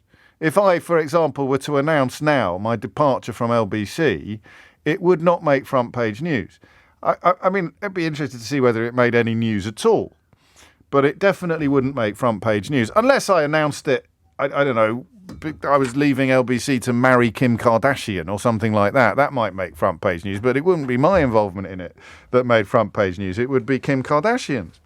So at the moment, the ITV daytime show this morning is recording around about 724,000 viewers. So it's not a very big deal. I mean, it often does better than that. This is from the week before Philip Schofield announced his departure at the weekend. Tuesday's episode got an average of 663,000. So, you know, it's well below 1 million, which is where it would expect to be normally. This conversation is not going to be about my ratings, about my figures, but it is going to touch upon it because I find, as you know, journalism fascinating. Why is this such a big story? So if it was Match of the Day, I'd get it. That's a huge story. It's part of the furniture. It gets millions of viewers. I mean, what gets the most views? EastEnders and Coronation Street probably get the most views. Or the talent shows, they still do well. But these are tiny numbers of viewers. And yet the coverage of the problems on the sofa at this morning, I wonder how many people listening to this haven't got a clue what I'm talking about. For two reasons. Number one, you're too busy listening to this to be watching daytime television, mid-morning daytime television. You're here, you've signed up for the big show. And number two, you don't care, even if you don't listen to this show. You are listening to this show because you can hear me speaking now. I'm clever like that. But it's not simply because you're listening to this show that you're not aware of what's going on in the showbiz pages of the tabloid newspapers. You don't care about what is going on in the showbiz pages of the tabloid newspapers. But you'll have to take it from me. The story is everywhere. And it's not just in the tabloid newspapers. It's even in the Daily Telegraph today. I grant you that's not as shocking as it used to be. The Daily Telegraph's tragic descent into a curious mixture of delusion and irrelevance continues apace, except on the news pages, I stress. I always stress that. I think it's out of loyalty to my late dad, but also because the news pages are head and shoulders above the rest of the paper. The features and the comment pages are laughable now, but it's in there. Is it in The Guardian even, do you think? I mean, I should probably have checked before I came on air. I wouldn't be surprised if there was an article in The Guardian. What has happened is, reported, it was the front page of The Sun for 2 or 3 days running. They normally reserve that sort of coverage for a completely innocuous curry being enjoyed by Keir Starmer in Durham. But that's my question. Why is it such big news? And I want you to have a little think about it. I've got a theory, but it's not very flattering for the viewers of those kind of programmes. Why is it such big news? The travails of a television sofa is the biggest story in town, bigger even than Suella Braverman. There's a development on that might mean we have to change course immediately and talk about that instead. But I'd rather talk about this. I did the politics in the first hour. I did Suella Braverman yesterday, but she's in more trouble. It turns out she's got links to Rwanda, which she didn't declare when she assumed responsibility for the despicable Rwanda refugee scheme. In fact, when you bear in mind that there's 140 million quid in the balance on the Rwanda deal, the idea that she might have had contacts in Rwanda who were about to be on the receiving end of some of that money but thought not to tell anybody, that could be an even bigger problem than breaching the ministerial code with regard to her speeding fine. But I think there's an urgent question coming up on the... Oh, you're already doing it as well. So this before I even told you that. Someone texted me to say, let's be honest, Braverman's latest Rwanda news is a bit more newsworthy than someone leaving a TV show. Surely everyone's a bloody critic these days, aren't they? I quite fancied talking about this as a bit of a break. Well, and also because it offers me the opportunity to point out how ridiculously high our ratings are on the programme at the moment without actually sounding like all I'm doing is talking about how ridiculously high our ratings are on the programme. What's it like? Julie's got a good point. She said it's a bit like pondering the details of someone's messy divorce. But is it? I mean, I don't get it. I was on daytime television for a while, 100 years ago. It's a strange world because people that know you really, really know you, and yet most people don't know you at all. So here's your challenge, all right? And if it all goes horribly wrong, we'll start talking about Suella Braverman. I'll give you more details on this Rwanda story that's just broken shortly, but I don't want to knock the stuffing out of the conversation that I'm about to ask you. What is it about Philip Schofield and Holly Willoughby that makes them so newsworthy? And I'm thinking also of the time they went to the Queen's body lying in state at the House of Commons. Loads of journalists did that. Loads of journalists availed themselves of an opportunity to I technically jump the queue because they were going to be reporting on and talking about that event, the event of the Queen lying in state in Westminster Hall. So I just didn't quite understand then why it made such a brouhaha. I am aware of the very unpleasant story involving Philip Schofield's brother that has been widely reported in the media in recent weeks, but that doesn't answer my question of why the sofa-based shenanigans of a programme that is only watched by, 600,000 or 700,000 people at the moment are dominating the news agenda in a way that I can't remember seeing before. Okay, so where does it come from? 0345 6060 973 is the number that you need. I also should, in the interest of full disclosure, I should declare I used to be a showbiz journalist on a national newspaper, and I was spectacularly bad at it. I can write. I was good at elements of the job. I could play a blinder in conference. The problem with playing a blinder in conference is that you'd go in with a couple of beans, and by the time you'd finished talking up the beans to the editor, she was expecting a bloody great beanstalk in the next day's newspaper. So being a very good performer in conference is a bit of a double-edged sword in the context of what you then have to produce for the next day's paper. I'd see a little paragraph in Broadcast magazine saying a massive American company is thinking about buying the company that owns the rights to Enid Blyton's novels. By the time I'd come out of conference, they were about to do a big blockbuster version of Famous Five, and the editor wanted a 2-page spread for the next day's paper on who was likely to take the lead roles in the production. And I would produce the goods, but of course everybody involved would say this doesn't bear much resemblance to reality. We've only just opened negotiations. I don't even know if we want the Famous Five. We'd probably go with the Secret Seven. So I was good at elements of the job, but I was always very bad at knowing what a big story was. The best example of that was probably when I was at the filming of a pop television programme, and I noticed Chris Evans, the broadcasting legend Chris Evans, was visiting the dressing room of Jerry Halliwell.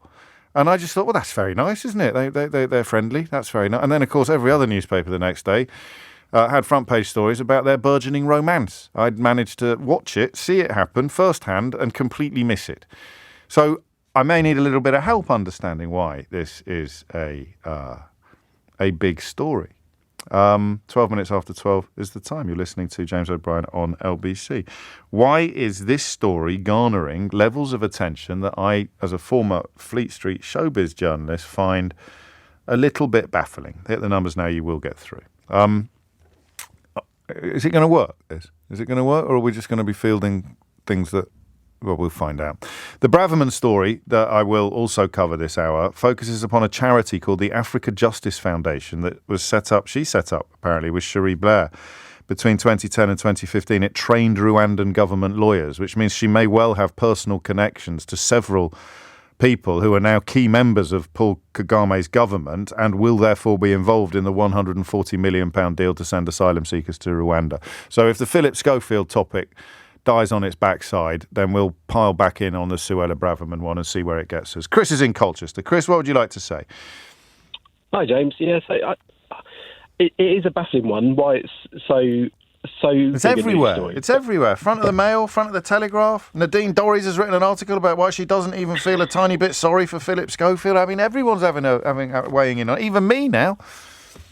Yeah, I mean, without going down the route of like mad conspiracy theories. Yes, please don't do that. More to it. No, but there's got to be more to it with the fact that Holly and Phil have obviously fallen out over the recent allegations regarding Phil's brother. Not allegations, convictions. So I read that the idea that he didn't tell her enough about it for her to be prepared for when it appeared in the newspapers. But that doesn't answer my question either. I mean, why are you interested in it? I don't know if I am. You are, mate. You're on national radio talking about it. I'm afraid that ship has sailed. Why are you interested in it? Because I've sat here all week and to the end of last week saying to my younger colleagues, why does anybody care about this? I think it's the secrecy around, why has he gone, and why has it been so almost like he's been blindsided by by the way, Phil, you're out. There's got to be more to it. That's the bit that does pique my interest. Is what what is going on behind the scenes. But then why are you reading articles that aren't telling you that then? Why is the coverage? Because if you're suggesting there's more to this than meets the eye, and I imagine everybody's going to suggest that, that doesn't explain why the newspapers who can't tell you that there's more to it than meets the eye. For the record, I don't think there is. I mean, the breakdown in relations, to me, seemed to begin with the queuing at Westminster Hall. But why is there so much interest in articles that can't tell you all the stuff that explains your interest in the story in the first place? That's the bit I don't get, Chris. Yeah, and if I'm honest, James, nor do you. Yeah, but you're lapping it up. Yeah, it's just. Well, we'll try. We'll keep. That's what we do. We keep trying until we feel the clouds part and the sun appear and the illuminations. Why are the newspapers giving so much attention to a programme that has half the audience that this programme has? 0345 6060 973 is the number that you need. Sure, I mean, we could test the theory, I suppose. I could start having a fight with Eleanor or with Keith. Keith's still a bit bruised about the foot rub conversation from yesterday. He felt that was a little bit inappropriate. He didn't really. I'm just trying to build. I mean, at what point? There were 2 weeks last month or the month before when the little tweets I send from my bed on Sunday mornings made the national newspapers. One involved Suella Braverman cackling hysterically when she was on the site of that refugee facility, or what she said was a refugee facility in Rwanda. I can't remember what the other one was. It probably involved Gary Lineker or something like that. So there's a level of interest in what you do, but that comes more from me being proved constantly right about Brexit and Boris Johnson and Donald Trump. It boils the proverbial of right-wing editors and columnists. The idea that that my contract negotiations would be a national interest is hilarious, and yet more people listen to this than watch that. Strange times, 12:16.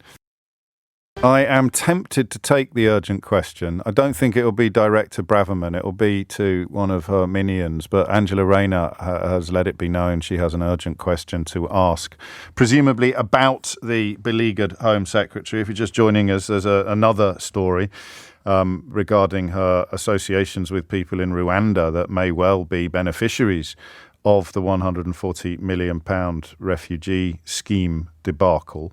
But she failed to declare them, and I know. I mean, you've got to be fairly desperate to claim that there's nothing to see with the first allegation of breaking the ministerial code, which was, of course, treating civil servants like butlers, effectively, and charging them with trying to get her special treatment with regard to a speeding conviction.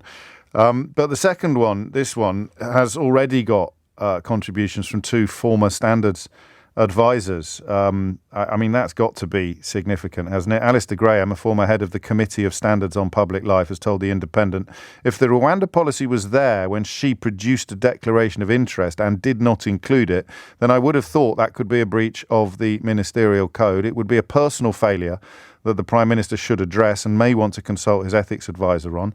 Alex Allen, who you remember resigned as the advisor on ministerial standards under Boris Johnson after Boris Johnson ignored his investigation and conclusion that Priti Patel was a massive bully. He said, I would have thought that it would be an issue that she would have had to discuss with the Home Office Permanent Secretary. There would have been an internal discussion, and a former minister has told the same newspaper, The Eye, that Ms. Braverman should have referred any previous work with the Rwandan government to colleagues. It absolutely has to be flagged.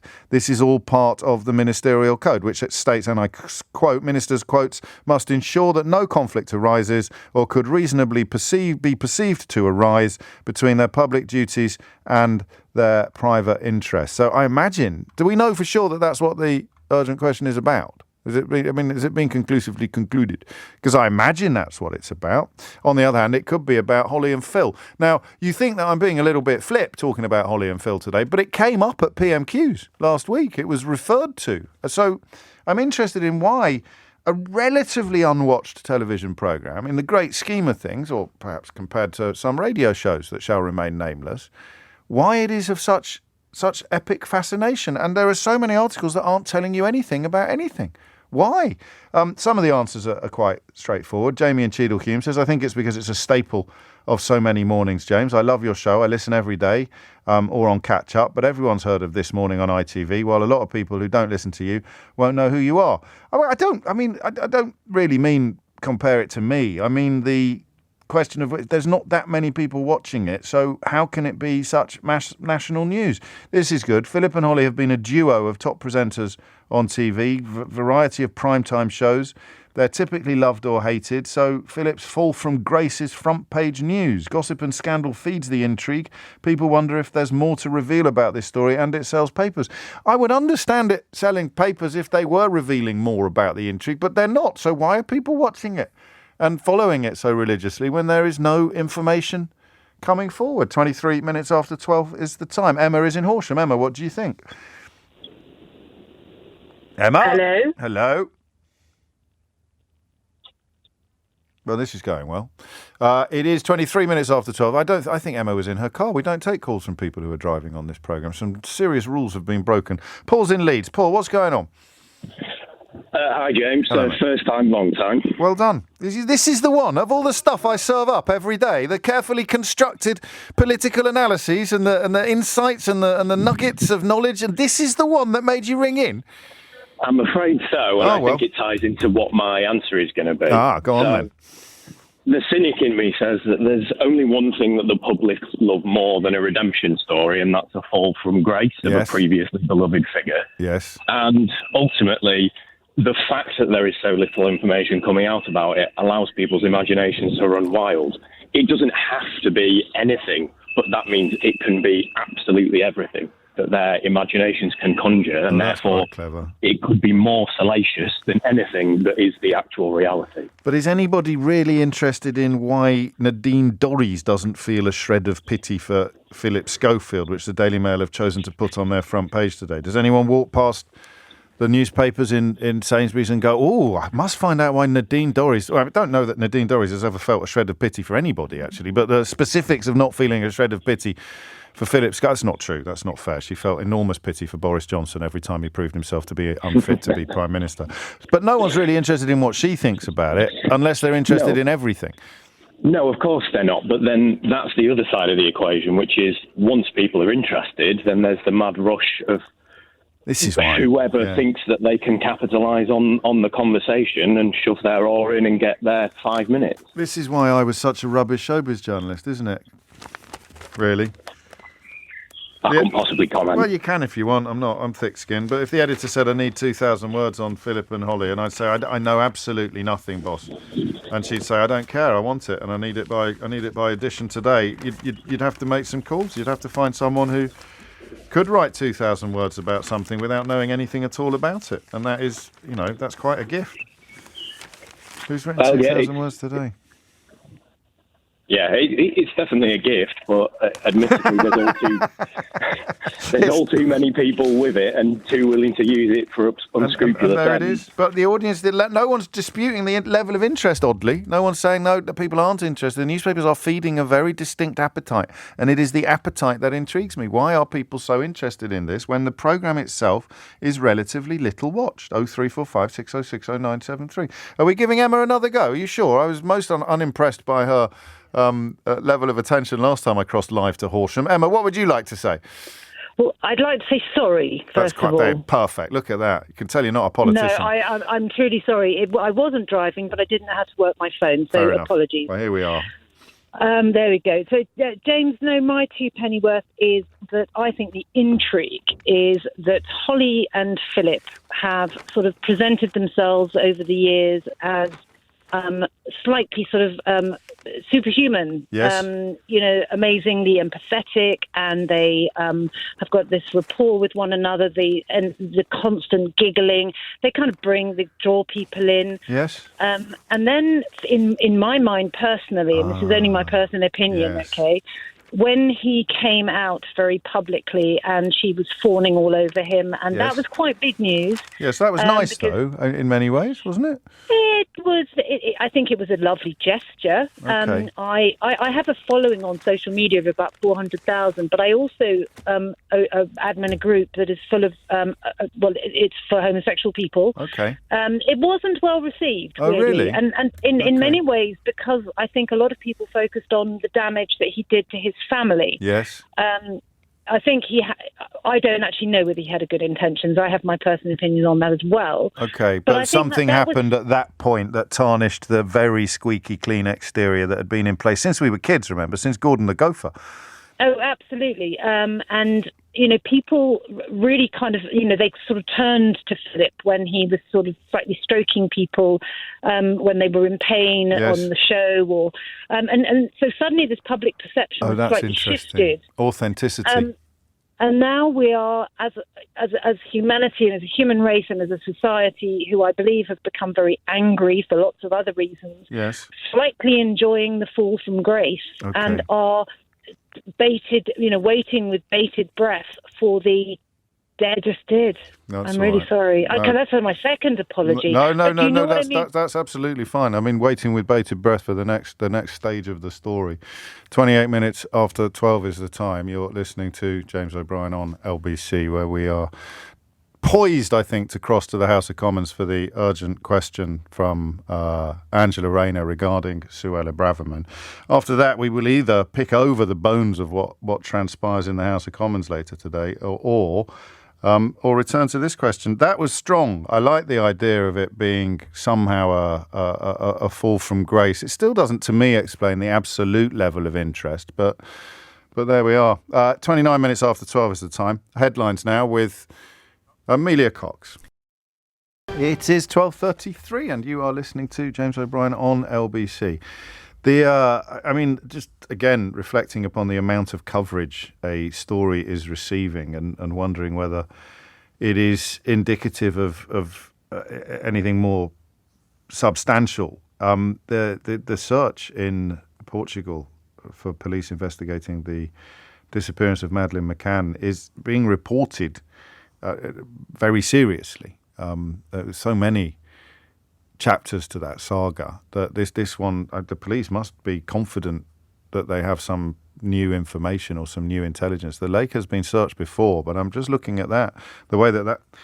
Well, we're just going to go to the House of Commons for the urgent question from Angela Rayner. To ask the Chancellor of the Duchy of Lancaster to make a statement on the criteria for launching an investigation into a potential breach of the ministerial code.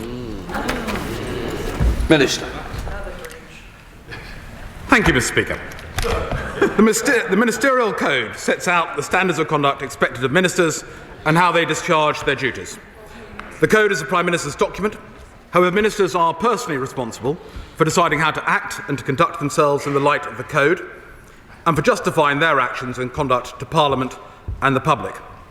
The Prime Minister is the ultimate judge of standards of behaviour expected of a minister and the appropriate consequences of a breach of those standards. Ministers only remain in office for so long as they can retain the confidence of the Prime Minister. The independent advisor on ministers' interests is appointed by the Prime Minister to advise on matters relating to the ministerial code, and as honourable members will be aware, this may include considering matters of ministerial conduct. The independent advisor has published terms of reference which state that if there is an allegation about a breach of the ministerial code and the Prime Minister, having consulted the Cabinet Secretary, feels that it warrants further investigation, he may ask the Cabinet Office to investigate the facts of the case and or refer the matter to the independent advisor on ministers' interests. With regards to the matter concerning the Home Secretary, which has been the subject of recent coverage, the Prime Minister made clear to the House yesterday that he is receiving information on the issues raised.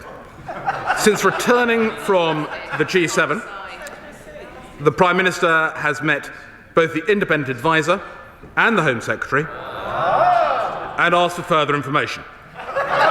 It is right that the Prime Minister, as the head of the executive and the arbiter of the ministerial code, be allowed time to receive relevant information on this matter. Honourable members will be updated on this in due course. Angela Rayner. Thank you, Mr. Speaker, for granting this urgent question, and it is an urgent matter because our constituents expect those who make the rules to follow the rules, especially the minister responsible for upholding the law. There are serious questions to answer following reports that the Home Secretary asked civil servants to organise a private speeding course. So can he start by confirming whether the Home Secretary did or did not ask civil servants for help in this matter? After days of delay, and as the Minister has just pointed out again, the Prime Minister still hasn't decided whether there should be an investigation by his ethics advisor. When can we expect to know what the Prime Minister is thinking on this matter? And when did the Prime Minister be made aware of this issue, when he appointed the Home Secretary or not? The Ministerial Code is clear that ministers will not use their position for personal gain or ask civil servants to help them in a private matter. Does the Minister condone attempts to use civil service for personal matters, or does he think that any potential breach of this principle should result in an investigation? Reports suggest that officials raised concerns, Mr. Speaker, about the Home Secretary's conduct in emails sent to the Cabinet Office with the Permanent Secretary's full awareness. Officials are said to have been instructed to disregard the request. Was this the case, and on what basis? Furthermore, if the Home Secretary did authorise her special advisor to tell journalists that there was not a speeding penalty, this would surely be classified as the Minister asking officials to breach the Civil Service Code. And does he agree this amounts to a breach of the Ministerial Code? As ministers know, the Home Secretary has already admitted to breaching the Ministerial Code by using personal emails to share sensitive government information. So I ask the Minister today, how many strikes before she's out? Minister.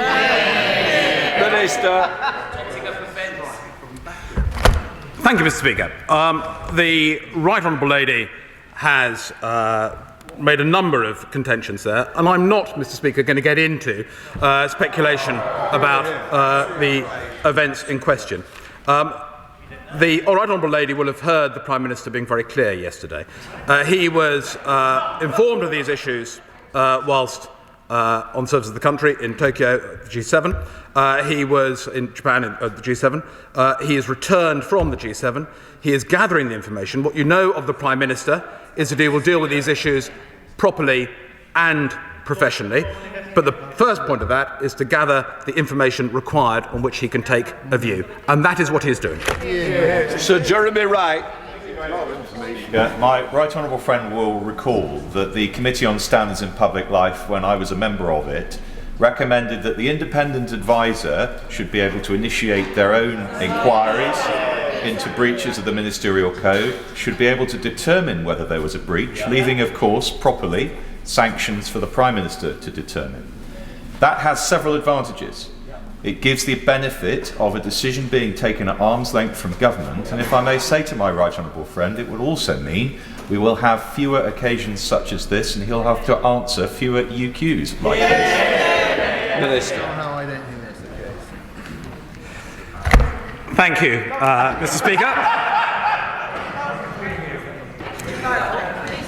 What the Honourable Gentleman says, of course, is true. It is always a pleasure to be before this House in any circumstances. And to respond to my right honourable friend, I wouldn't wish us to detract from the fact that the Ministerial Code is a Prime Minister's document.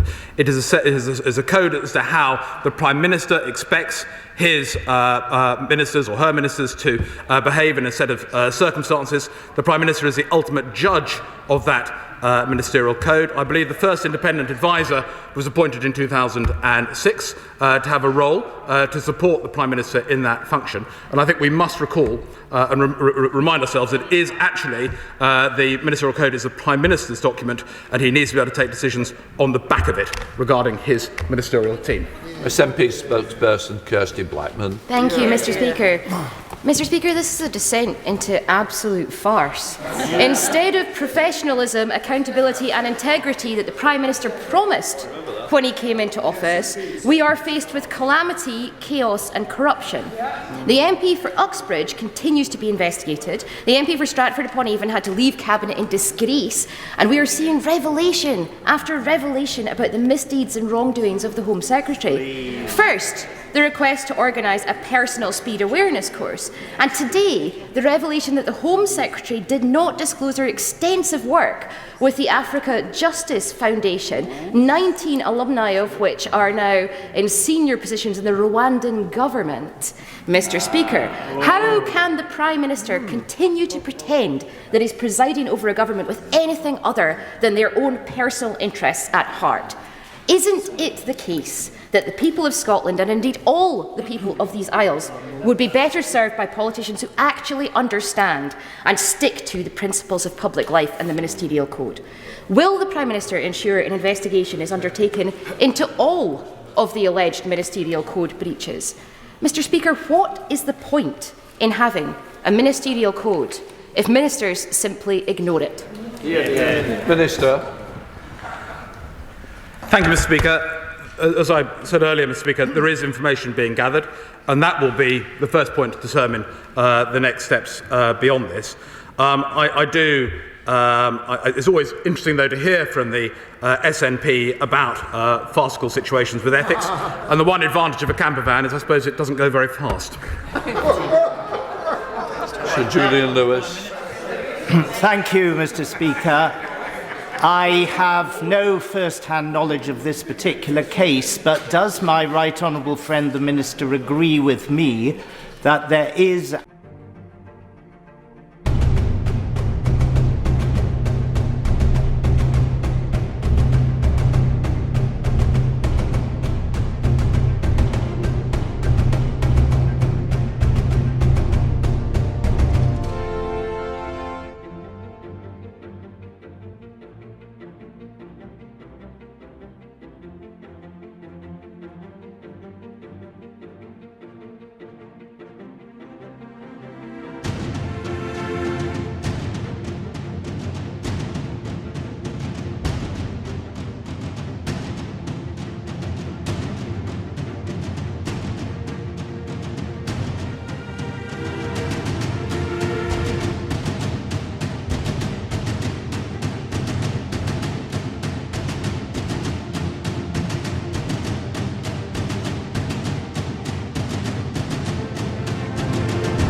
and should always be a difference between asking a civil servant to do something which may or may not be wrong and asking a civil servant for advice on whether something is or is not likely to be wrong if you do it. Yes. Minister. Mr. Speaker, of course, I would agree that there is a difference there, but I wouldn't wish to speculate about this particular circumstance, as my right honourable friend will understand. Lloyd Russell-Moyle. Thank you, Mr. Speaker. If the Prime Minister is gathering the evidence, he is asking for more information. What is so wrong with just launching an investigation properly through the correct channels? Hear, hear. Minister. There's nothing incorrect with the process, which has been conducted properly and professionally. The Prime Minister will gather the information and then decide next steps. It's very simple. Sir Charles Walker. Mr. Speaker, I have an admission to make. The Home Secretary is not on my Christmas card list, and I'm certainly not on hers. And I hope this is a question, not a statement, but I find it hard to get my head around the fact that the BBC sent its political editor halfway across the world to a G7 conference summit where we were discussing energy security, Ukraine, defence, to ask our Prime Minister a question about a speed awareness course. This is the question, why? Why? Minister, no, do it. As my right honourable friend is well aware, the BBC is editorially completely independent. But I absolutely hear what he says. Just for the benefit of Charles Walker, the reason why it's an important question to be answered is because of the breach of the ministerial code, not because of the speeding ticket. Two other questioners there, Jeremy Wright and Julian Lewis, both Tories. I said to you yesterday this story wasn't going to go away, and I wasn't prepared at that point to file it under JOB predictions because I like to keep my 100% record in that area. But, I mean, it was right, wasn't it? It's not going away. And that Rwanda element there, 19 members of 19 people that she would have had associations with when she was working with a charity that had dealings with Rwanda are now in the government that benefits from a £140 million refugee deal. Now, she didn't set up the deal. That was still Priti Patel, I think, wasn't it? But when you get the job, you're supposed to declare the interest. That's the whole point. Interesting. Curiouser and curious. And that was a bad joke as well. I mean, listen, the SNP is having a nightmare with regard to that camper van, but the joke just didn't work. And I think he knew it. Quite a few of you are asking who everybody is. The Chancellor of the Duchy of Lancaster is currently Oliver Dowden, I think. It's so hard to keep up, as a few of you have pointed out. Someone said, who is it this week? Now, he's not there. So I presume that the mighty Quinn, Jeremy Quinn there, is the minister below that. Therefore, he deputises for the Secretary of State in these sort of circumstances. Angela Rayner wasn't going to let anyone deputise for her. She's enjoying her moment in the sun. But so that would be your man Quinn. What's his first name again? I can't keep calling him the mighty Quinn. Jeremy Quinn. So we've got two Jeremys. It gets so confusing. Jeremy Quinn. He was the one answering the questions. I mean, an unenviable task, really, given the circumstances. But note that the people asking the questions were not just from the Labour Party and the SNP, but were crucially also from the Conservative backbenches. And even the fellow who, sadly, was too stupid to realise why this is an important story, began by saying he doesn't really like Suella Braverman. So with friends like that, who needs enemies?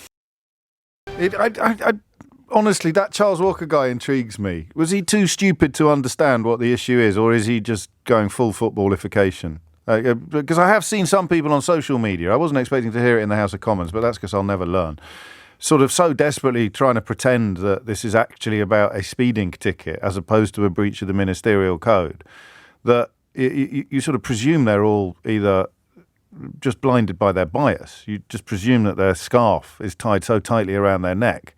The scarf that displays their political affiliations and loyalties is tied so tightly around their neck that it's cut off the supply of blood to their brain. But in Charles Walker's case, it was actually quite hard to tell. Is he too stupid to understand the significance of a breach of the ministerial code, or too blinded by bias and sort of weird party loyalty? Because it would be party loyalty. He made it clear he doesn't like Suella Braverman much. That made him not understand. So, look, here is, for example, one line from the ministerial code, civil servants code. There's two codes that have been broken. This is from the Civil Service Code of Conduct. You must not misuse your official position, for example, by using information acquired in the course of your official duties to further your private interests or those of others. So make some calls, would you, from the Attorney General's office, see what you can sort out with regard to most people. That's a breach of the Civil Service Code. You're asking civil servants to breach the Civil Service Code, and you yourself are breaching the Ministerial Code, almost certainly. Julie reminds us it could just be Charles Walker is just one of those BBC-obsessed people. It's the idea that the political editor of the BBC wouldn't ask the Prime Minister about his Home Secretary's reported breach of the Ministerial Code, which was on the front page of right-wing newspapers that day, is palpably absurd. So if you hear anybody pretending that the Suella Braverman story isn't a big deal, you need to ask yourself this. Are they too stupid to understand that it is a big deal, or are they so biased that they're lying to you about it not being a big deal? And it's very hard to know the answer to that question in the case of people like Charles Walker. Anyway, back to the big story of the day. Why is Philip Schofield's career getting more newspaper coverage than the end of Suella Braverman's, or certainly the end of Dominic Raab's? Kim's in Oxford if she's still awake. Kim, what would you like to say? I'm still awake. It's a little warm, but it's still awake. I think it's the appeal. It's the gossip appeal. And what I've noticed just by watching like the entertainment stuff while I've been visiting for the last few months is that it's the clickbait and the way to get readers to start reading their periodicals of any sort, whether it's electronic or not. So by putting something that's I don't want to say salacious because I don't know the details. No, don't really need care. to. No, don't need to. It's more the fact that how do we get readers to read this paper? Because everyone, whether you're a snob or not, up or down. Everyone likes a good bit of goss, and if you want to take a look at it, that's the way you can appeal to a broader If you audience. if you are watching that program at that time of day, when you could, for example, be listening to the veritable Plato symposium that constitutes this radio show, if you are watching that show, then you probably have an above average interest in showbiz gossip. So that gets magnified when the gossip is about the people that you spend your mornings with. So the level of fascination is such that all I need to do as a website editor is do a headline that says, the reason why, and then you click on it and it tells you absolutely nothing. But you've got me. You've got my attention. Exactly, and what's funny is because if I'm not listening to your show, that's the show I would actually leave on in the house while I clean. And I don't really know these people, but at first I was like, oh, this is interesting. Why are they making such a big deal out of it? Someone stepping down. But I realized it was appealing to my gossip. Kind of like, ooh, what that's happened very honest. there? Yeah, okay, that's same. Going on. Yeah, I'm and a then you sucker just have to for step it. away from it. And the stories It's are just always what it rubbish. And this one isn't rubbish because he has actually left the business. That's the point, isn't it? He has actually left so there's more to it than gossip. There's fire as well as smoke. But quite often those clips are those headlines get you to click on something and you discover nothing. Thank you, Kim. I've got some breaking news. Make of it what you will. The disgraced entertainer and convicted sex offender Rolf Harris has died at the age of 93. It's a registrar at Maidenhead Town Hall has just confirmed this to PA News. That is Rolf Harris, he was a staple of our television screens for decades, and it subsequently emerged, of course, that he was a paedophile. The disgraced entertainer Rolf Harris has died at the age of 93. The news comes actually on a day the day after the Home Secretary's response to the independent child sex abuse inquiry that was called when Theresa May was Home Secretary, is coming in for an awful lot of criticism for going nowhere near far enough. That was something that we probably would turn our attention to a little bit later in the week. But of course it was partly due to the revelations regarding people like Rolf Harris and Jimmy Savile hiding in plain sight for years while preying on young people.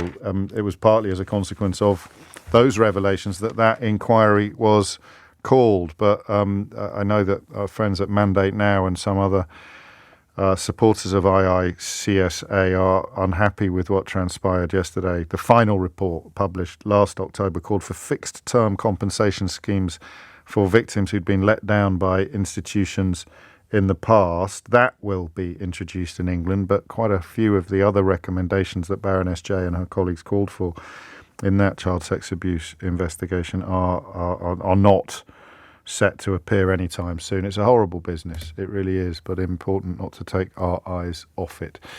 And that's almost it for today. I shall squeeze in Sal in Paddington because the poor fella has been on hold since before Angela Rayner got to her feet in the House of Commons. And if he can remember what it was he wanted to say, I shall give him 60 seconds to say it. Sal, don't fluff it up. Because of the sofa nature of the programme, it's supposed to lure us into thinking it's an extension of our own living room. And for many of us, Philip Schofield has been on the telly since we were kids. Yeah, of course. With Gordon the Gopher. Live. I'm surprised Nadine Dorries didn't try and interview him for her story. Oh, it'd be a meeting of minds, wouldn't it? Absolutely. She might get outdone. But also, it's the fact that that's part of it. It's the fact that it's supposed to feel like it's just an extension of the family. And when people are off sick, that's the program they tend to watch in the morning because they may not be able to wall, isn't cerebral. Yeah, you're talking about the fourth wall. They're not performers on a stage. Yes, they think they're in the sitting room with you, and therefore, if you are of a gossipy demeanour, if you are interested in a little bit of gossip, then when it involves people who somehow have crossed that line from real life and showbiz life, then you're going to be a heck of a lot more interested in them. I still find it remarkable, and again, thank you, Sal. This is just a mark of why I was such a rubbish showbiz journalist. I still find it remarkable that there's page upon page upon page of coverage with absolutely no information or new knowledge. But hey ho, on we go. That is it from me for another day. Strange show. I told you to keep an eye on that Suella Braverman story, didn't I? But we shall see how that develops later in the day. If you missed any of today's show, you can listen back on Catch Up on Global Player, rewind live radio, or enjoy the whole show podcast. You'll also find all of LBC's shows to catch up on, and you'll be able to stay up to date with all the latest news from LBC. That's Rewind Live Radio on Global Player. Download for free from your app store or head to globalplayer.com. Coming up at 4 on LBC, it is Tom Swarbrick. I've just forgotten to wish Ian Dale all the best. Of course, he's had a hip replacement after falling on the escalators, and the poor fella is in a right. Also, he keeps sending me photographs from his hospital bed, so he must be in a. I think he's still high as a kite on whatever they've given him. Did you get a message off him yesterday? And did you think when you read it, he's morphined up to his eyeballs? Yes, I did as well. Glad it wasn't just me. So get well soon, Ian. We miss you. And Sheila Fogarty is, as you've just gathered, in the building. Not on morphine. You'll be pleased to hear. Just on tea. Thank you, James. Tea. Thank you, James. Tea. Thank you, James. Tea. Thank you, James. Tea. Thank you, James. Tea. Thank you, James. Tea. Thank you, James. Tea. Thank you, James. Tea. Thank you, James. Tea. Thank you, James. Tea. Thank you, James. Tea. Thank you, James. Tea. Thank you, James. Tea. Thank you,